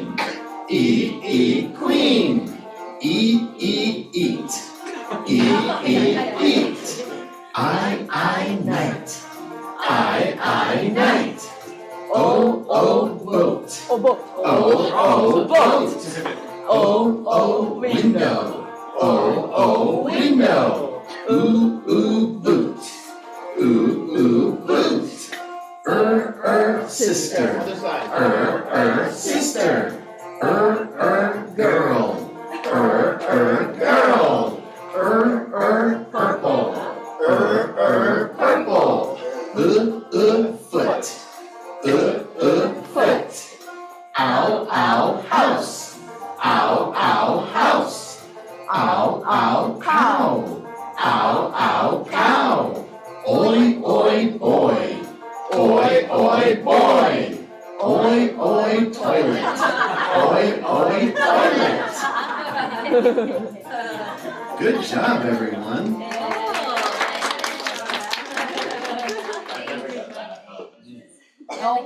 Teacher support channel. Okay, we'll try to post this in the Elf Learning community, so you can see that. Yeah, thanks, Sadami.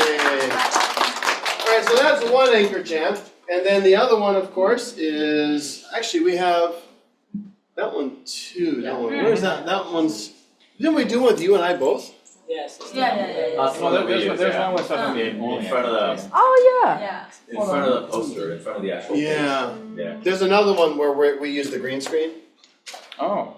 But it's in a sample lesson that we put together. We have to. We're getting there. We're getting there. I have that one. We use that one all the time. Yeah. So we're slowly starting to put these together to make it a little bit easier. It's a sample lesson. I can airdrop you. Oh, they're right there. Yep, that's it. It's from like 3 minutes or 4 minutes or something. It's from 57. Watermelon. Sorry. Watermelon. Oh, there we go. That's just stand up. Simone. Apple.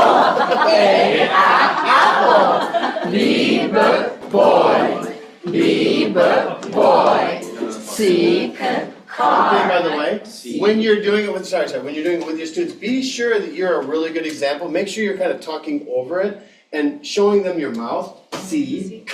Car, right? But kind of be overemphasized, especially in the early months like April and May, because the more you give them, the more they can see, the more they'll copy you. So this is a foundational activity that really helps the rest of the year with like Jan's game activities and stuff like that. So. Oh, and by the way, YouTube's great because why? You can slow it down. Or Speed it up. there we go. Oh no. Yeah. All right, here we go, everyone. C. Car. Read it down. E at elephant. F 5. G girl. H hug. I in. J jump. K kiss. L loud. N moon. N no. O on. P panda. Q quiet. R run. S sun. T 10. You are up. River van. W watermelon. X 6. Y yes. Z 0.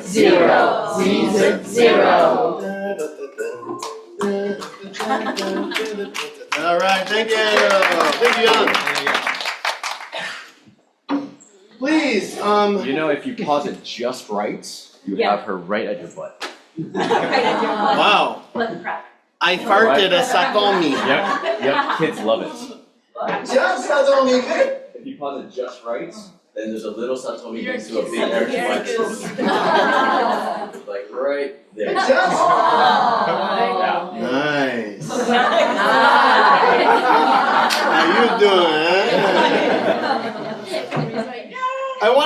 this one, it's really important, I think, to start the year off right. And if you use this as a foundational thing, you can use this later with the students, much like on the gesture spelling or any other type of game where they, because you when you have a lesson plan, you want sit down time and stand up time. You want new sit down time to be newer stuff, quieter stuff because they're focused. And when they get up, you want them to be confident, stuff that they know, a lot of practicing, like basically a review. You don't want to do new stuff when it's busy because nothing will go in. So you need this, if they have this, you have somewhere to go to get that movement in your class. And then you can sit down and do like a quiet one later. And these chants, for any think, read, write, just a second here.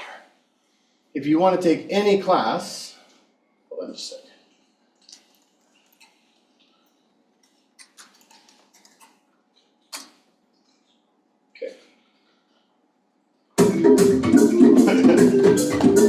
Oops. Let's do this one. Okay. I use gestures on every page, every chant. I almost never sit down and do it. Because I'm in this classroom. I'm sorry, this classroom. So I'm in the moving classroom. When I had the textbooks open in my classroom, sometimes I would do it pointing, and sometimes I would do it standing up. But I would try as much as possible to do a gesture. So, and I don't tell them what the gesture is. Apple's the only one that's decided, because we have the anchor chant. Everything else they can make. So I asked them, I said, what's apple gesture? Katie, go. Good, go. Oh, good. Ant? Oh, ant. Oh, okay, good. Ant, what do you think? Ant. Good, show me ant, show me ant. And that's okay, good, that's okay, good, that's okay. Some kids go like this, right? Yeah, that's okay, anything's okay. Do your ant is okay. What's cat? Oh, that's good. Oh, like this, okay. Okay, good. How about bag? Oh, you put it in a bag, okay. Got a big bag. All right, everyone stand up, here we go.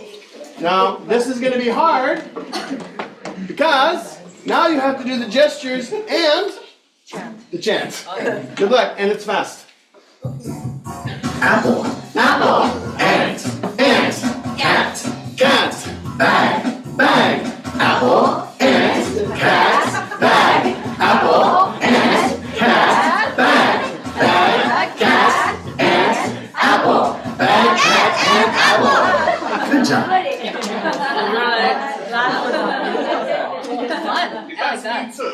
That's 1.5. Okay.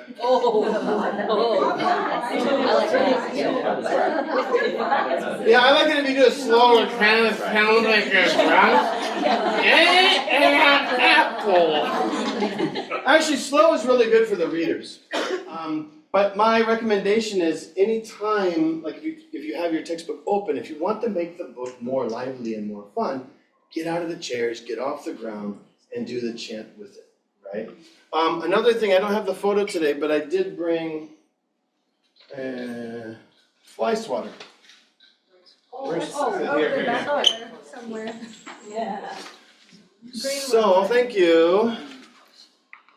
Sometimes if you have, if you don't have it but want it, I have a PDF of Think, Read, Write. So, Ready? Let's read. Apple. Ant. Sorry. By the way, that's hard too with the gesture. It's just saying, hold on 1 second. I screwed up. Okay. So, who said about being, Taya said about kids being teachers. I love this concept, and if you want the PDF of the textbook, you can do this, and I have the kids come up, and, what is it? Big eye. What is it? Big eye. What is it? Little eye. Little eye.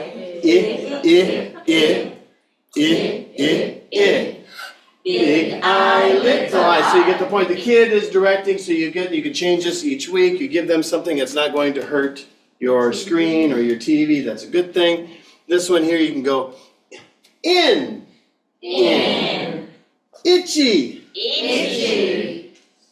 Big. Big. Good. so you get somebody to teach these things. Oh, what'd you get scared of? You? What do you think? Well, yes. But yeah, you can have the good in. Hey, one more time. In. Itchy. Hey. Good. Okay. Wow, that's pretty freaky. Ready? Let's read. In. Sorry.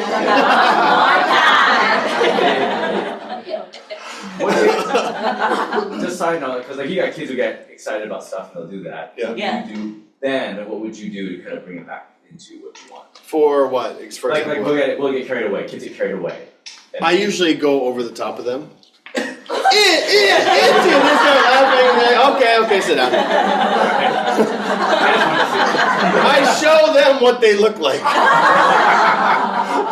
And they're like, oh yeah, okay, I'm done. Or sometimes, oh, you want to go ahead, and I'll just go over and sit and think, hey, good job. And they're doing the chant, good job, woo, yeah, you finished, yeah, good job, way to go, right. Yeah, applaud their effort, right, yeah. I'm going to jump into something that I think some of you don't know. Do you know this? Do you know this PowerPoint? No. Yeah, there's a PowerPoint for Think Read Write Starter and Think Read Write 1.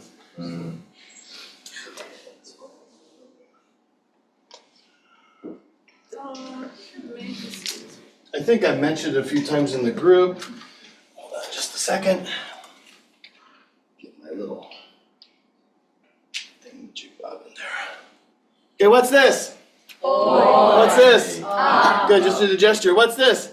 What's this? Yes. What's this? What's this? What's this? What's this? What's this? What's this? What's this? Is it a boy and a moon? What is it? Boy and what? Girl. That's right. Da-da. What's next? Up and? One more time. 1, 2. Up and down. Very good. What's next? Yes and no. Very good. What's next? In and on. Thank you. Very good, everyone. What's next? Sun and moon. Yay, sun and moon. Now, one more time. Boy and girl. Up and down. Yes and no. In and on. Sun and moon. Backwards. Moon. 1, 2. Moon and sun. Girl and boy. No and yes. Down and up. On and in. Very good. And so this is a PowerPoint that we have that it's in the group. It's on the webpage, I think. If you don't have it, I'll be posting links in the ELF community and the ELF learning community. Yeah. So, okay. And we have quite a few cool things with this one.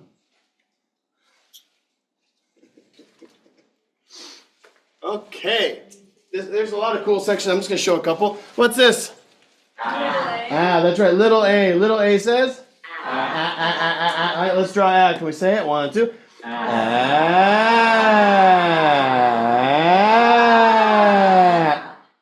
Good. One more time.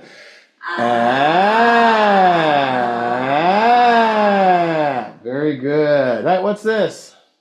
Bag. Can everyone say bag? Bag. What's this?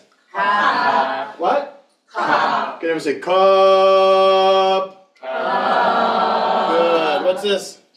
Apple. Can we say it? Apple. I'm showing your mouth and you're making the right sound. Apple. What's next? Cat. Very good. One more time. Bag. Cup. Apple. Cat. Which one is not I know. Yes. Cup, that's right.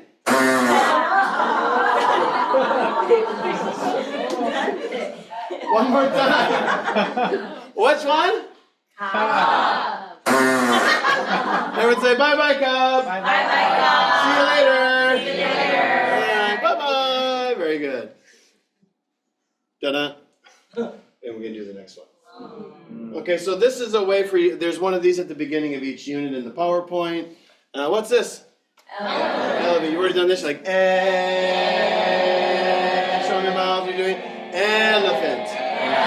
Good. What's this? Elf. 1, 2. Elf. Good. What's this? Ant. Ant. Good. What's this? Bed. One more time. Elephant. Good. Which one is that doesn't have an S sound? No S. What? And. Very good.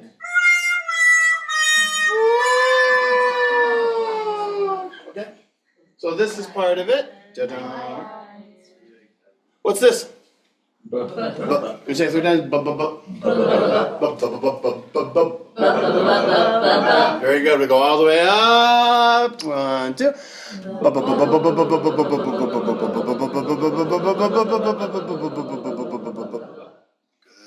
All right. What's this?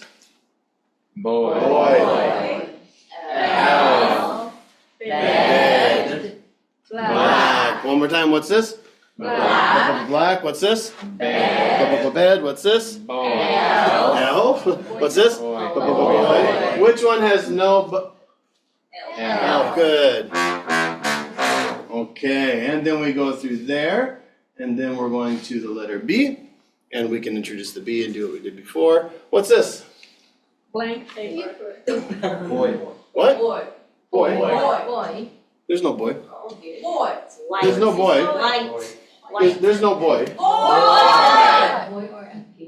There's no boy. Big boy. Yeah. So using the remote, if you have one, or the keyboard to go back and forth is something I do a lot in class. You say boy. 1, 2. Boy. Good. Boy. Very good. What's next? What's that? Bye-bye, boy.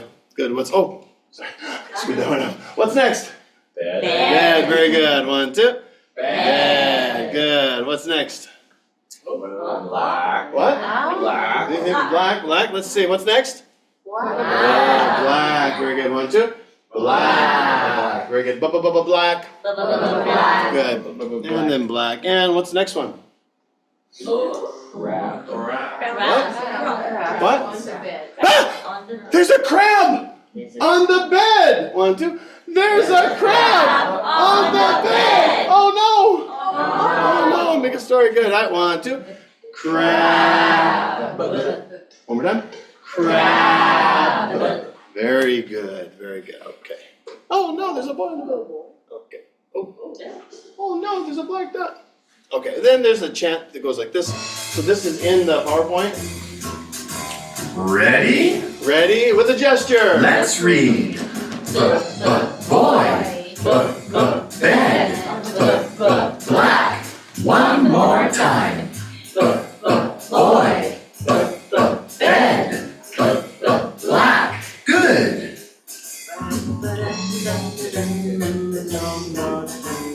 Ready? Okay. And that was. Oh, you gotta take off. Thank you. All right. Thanks a lot. Yeah. Thanks for driving all the way. Yeah. Bye. Bye.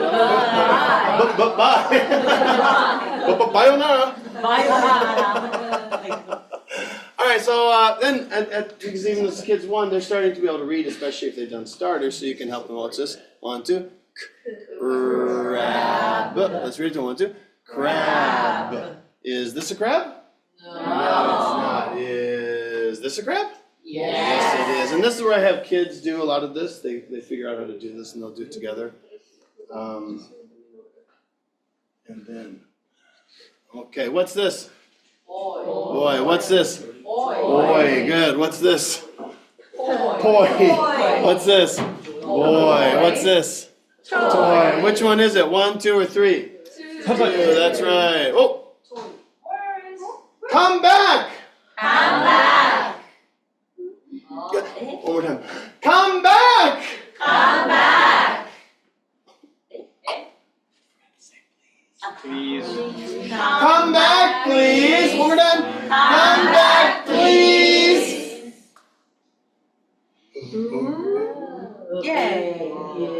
Okay, so again, if you want this is, we have for Kids Starter and Kids 1.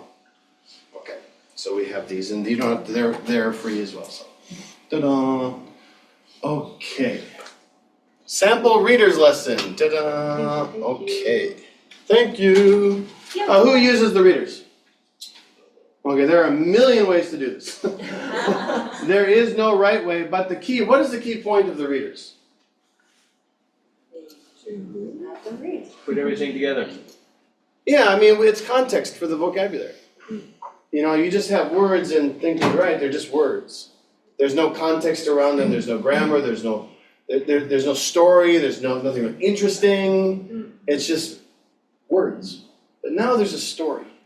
And so the point of the final point of that is to take those words and put them into a story that's interesting, gets them reading for fluency, reading for understanding, and also helps like a lot of word agreement, like they naturally pick up grammar. It's called implicit grammar, where you're not teaching them, okay, let's use adjective noun. They're just reading it over and over again, and they're starting to sense what word might come next, and that's what we're hoping to develop with especially EFL environment. So I think my eye is here. Readers 1 is okay? Yep. Yeah, okay. It introduces sight words too, right? It does, yep. So these are all the stories, there's 10 if you don't know, there's 10 in there, and everyone knows that the vocabulary from Think, Read, Write, Unit 1 and Unit 2 is in the first 2 stories, right? Yes. Okay, so only uses these letters. Okay, so if you didn't know that, so there's only 10 letters, plus I think the sight word maybe uses 1 letter, if I'm not mistaken, but, okay. So, can anyone tell me, how do you introduce a story? Does anybody have a good way of doing it? You have a good way of doing it? Oh, no, it's... I'm just curious. Anybody have a good idea? Sometimes I ask the kids to listen for words that they know. Oh, okay. And I don't show anything and just read it blank to them. Oh, great and idea. then what did you hear? Sure. And they will come up with like bag, egg.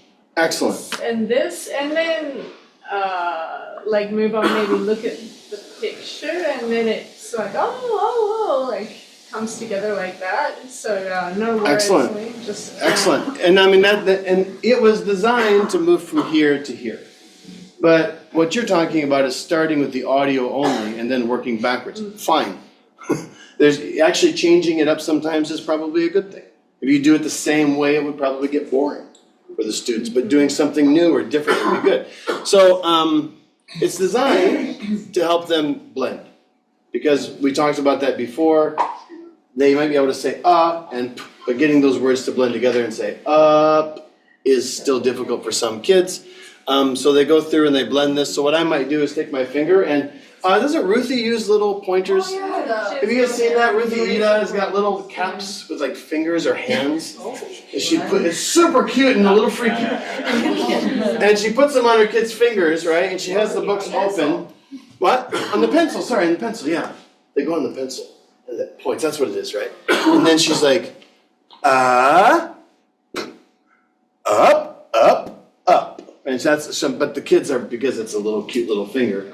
Yeah. And actually using anything to point would probably make that more fun. The point here is to blend and then introduce the words that are in this. Okay, and the red, is this red? Yeah. Yeah, okay, I can't see. It's much redder here. The red here, those are the vowels to help the kids. It's not something to be taught, but just to stress. And this is the part, these are the ones you can stretch. Up, cup, what's this one? Egg. Next. Bag.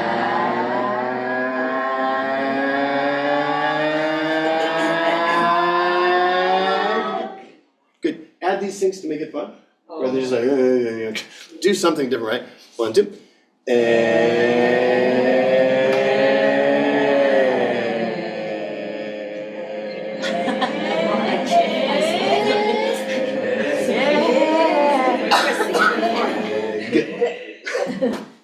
Oh, today's 3 months since I stopped smoking.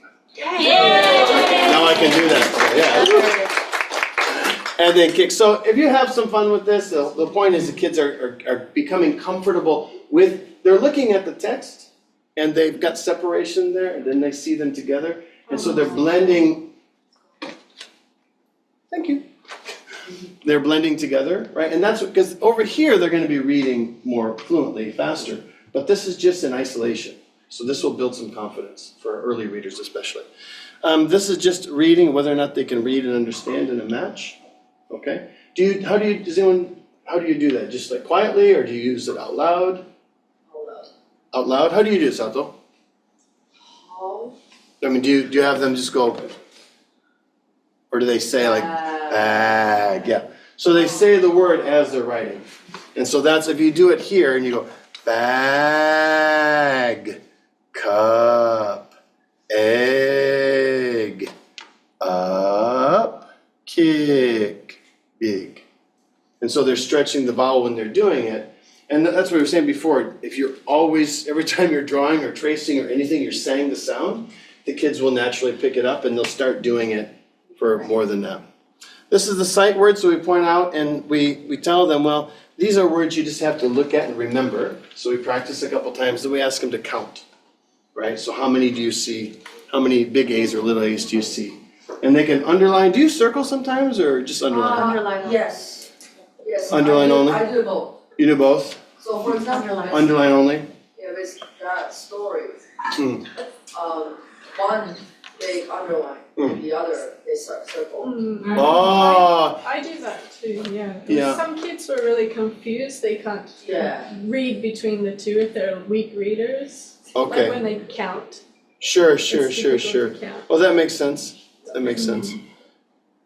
Yeah, this one's a weird one actually, because it's got two. Most of them only have one sight word, right? So this is a little bit weird one because we have, the beginning. But yeah, you can choose how you want to do it. Underline is fine. I think when we made the book, we said, well, we just want it to stick out somehow, so that and they have to figure it out themselves. Okay, this is going to be a, and this is going to be an.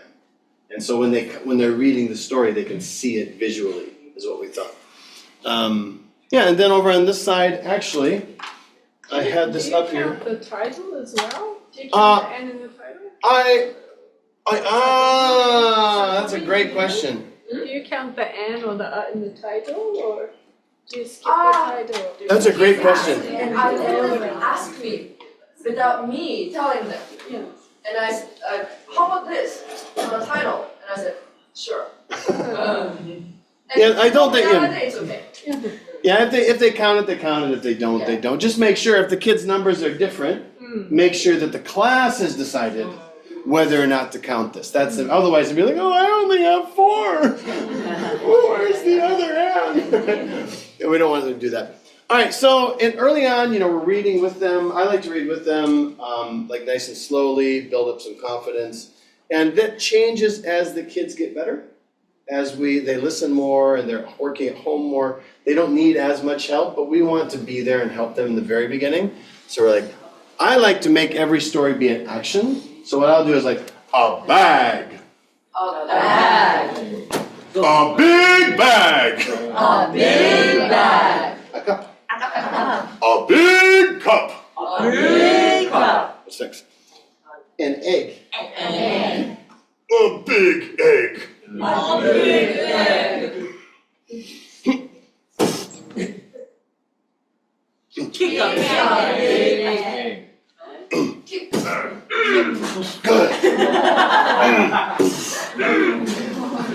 Kick a big egg. Kick a big egg. New students, I probably wouldn't do the whole thing. I'd probably say kick.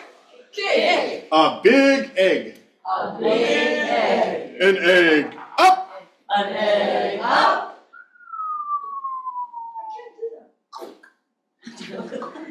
An egg cup. An egg cup. Yeah, so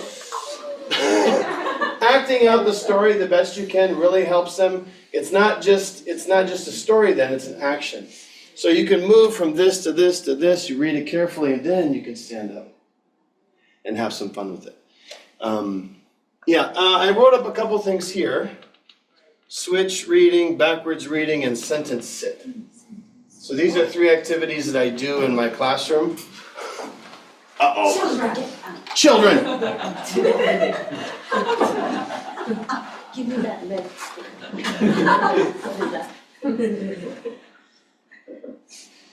Okay, here's a good story. Everyone knows this one or no? Yes. The elephant. And the skunk. An elephant sits on a pink shrimp ship. A skunk sits on an elephant. Let's catch shrimp. Do you have a net? No, I don't.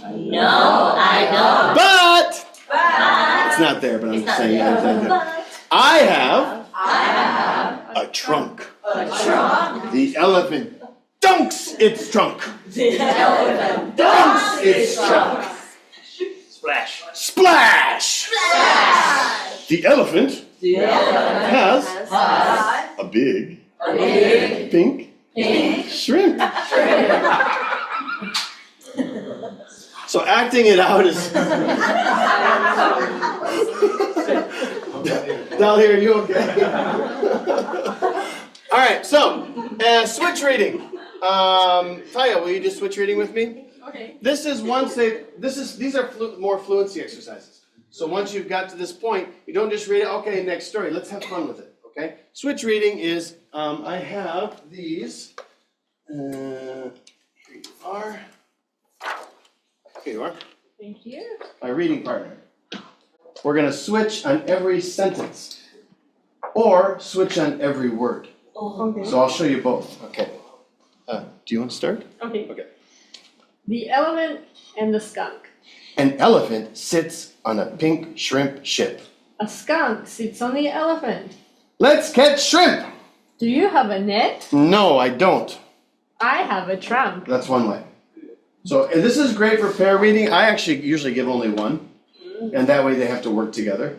And I have benches around the room, so up to 8 kids, 4 benches, can sit, and then they rotate, so the pairs change. So I have 2, 2, 2, and 2, and then one student moves from each bench around, and they get a new partner, and they do it again. And that's fun, and it's fluency, and sometimes stronger students and weaker students can work together, and it just brings the class together. So let's try, this one's actually quite tricky. The Elephant, and the skunk. Try to keep the prosody, the way you read it, try to keep the natural flow. My turn. And Elephant sits on a pink shrimp ship. Skunk sits on the elephant. Let's catch shrimp. Do You have net? No, I don't I have a trunk. Okay? And the kids really get into this. It's a lot of fun, okay? And so that's one way, that's one thing, that's called switch reading. A whole sentence or just the words. The words is harder. Words is a little, because they have to keep the prosody. Yes? Or we divide the class in 2 teams and you have a bing bong. Teacher has a ding dong. Button? Buzzers, yes. And whenever you hear the ding, you have to change. Yeah. So ding dong.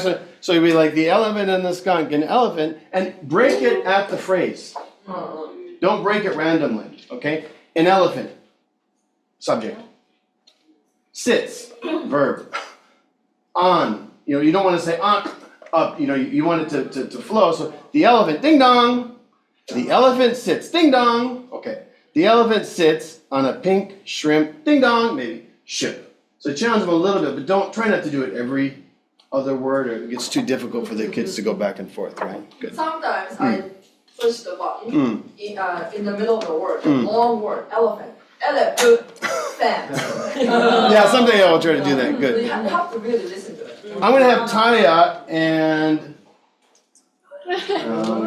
try something else. We're going to switch on. This is another thing I do. This is, again, it's making fluency fun. Okay? All right, now we're going to try backwards reading solo. So I just give them to each person and just read backwards. So all you do is just, shark, catch, don't. Fart skunk the. And just read backwards. Go ahead. Go.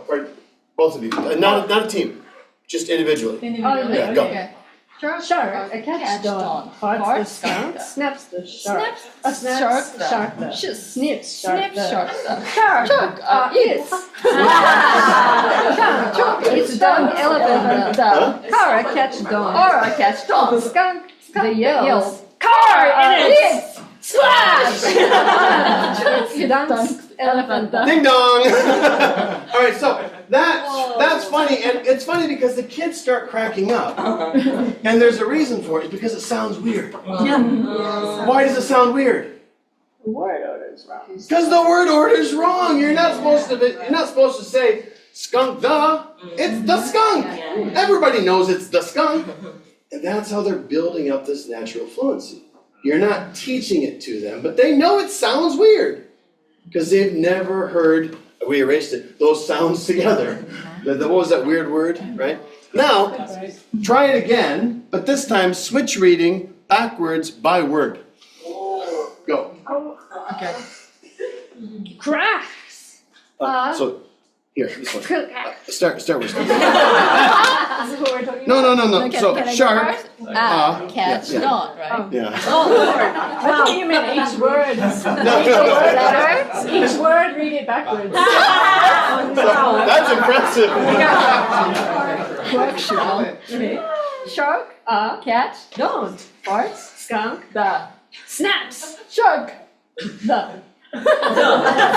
Snips, shark, the. Shark, it's splash. Trunk, it's dunks, elephant, the. Car, catch, don't. Yeah. All right, please give your paper to two other people. Somebody's silent today. Use all your will. Yeah. All right, who has the other one?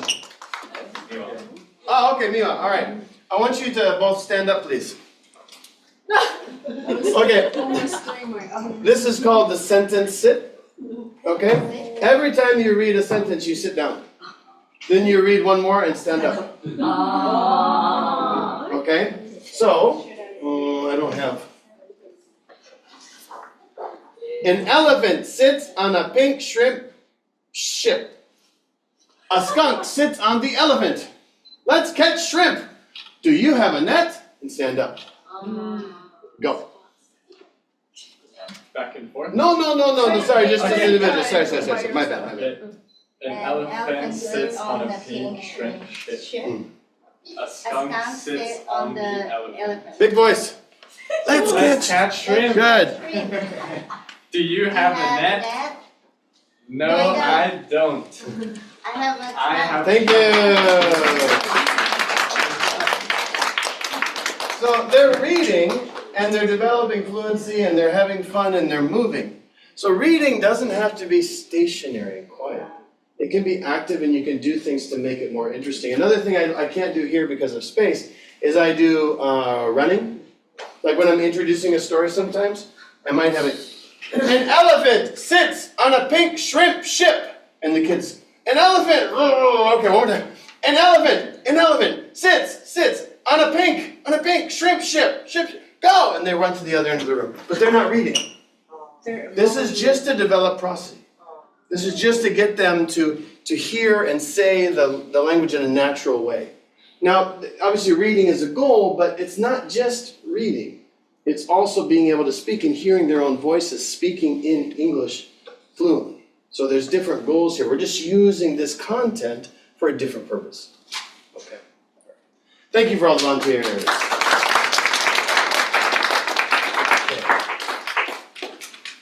Okay. Yeah, for the most part, the only thing I would add is in these readers, you were asking what to do with kids who finish early or are more advanced. Yes. In the back of these books, there's a text-only version of all of the stories. So if certain kids have finished the stories, and maybe you think, did they memorize this? Right? They listen, they memorize it. You can test that two ways. One, can they read it without the images? This is step one. Step two is backwards reading. Right? Because if they can read the words backwards, then they actually can read the words, at least you know. Right? And actually, any of these are kind of like that. So, and maybe not this one so much, but switch reading with pairs, if they're memorizing things, they don't know which word is which word. Right? So if you do this with them, what will happen is they'll end up, you be, oh, they're not reading, they're memorizing.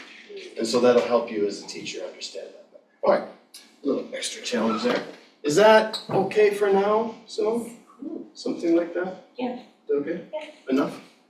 I'm safe? Yeah. I'm clear? I'm over the hoop, through the hoop? Okay, good. Okay, what's next? Eric? Yeah. You do that. Hi. And I want to lock the Oh. dogs. Say hi. Hi. Ito.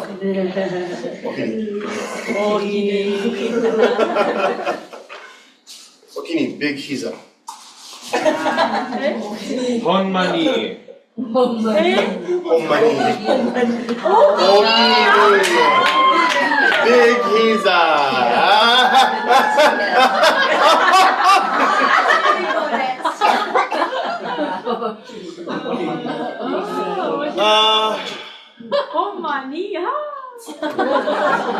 Oh, I was gonna do that. We're running a little short on time because I still want to talk, but everyone knows about the anchor puzzles. So we did the boy and girl, and we all know that Think Read Write 2 has it right. Ship and Boat. foot and boot. Okay, so they all have a matching pair. And actually, Think Read Write 3 also has matching for the most part.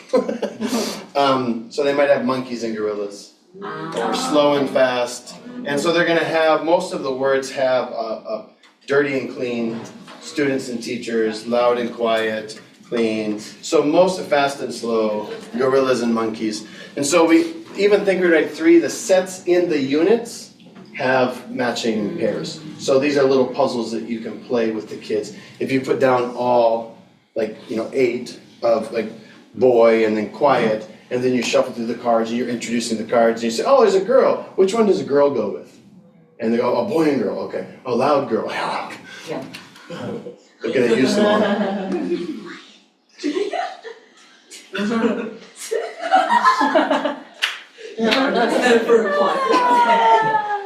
Simone, we rented her for our spring school, and our ears still hurt.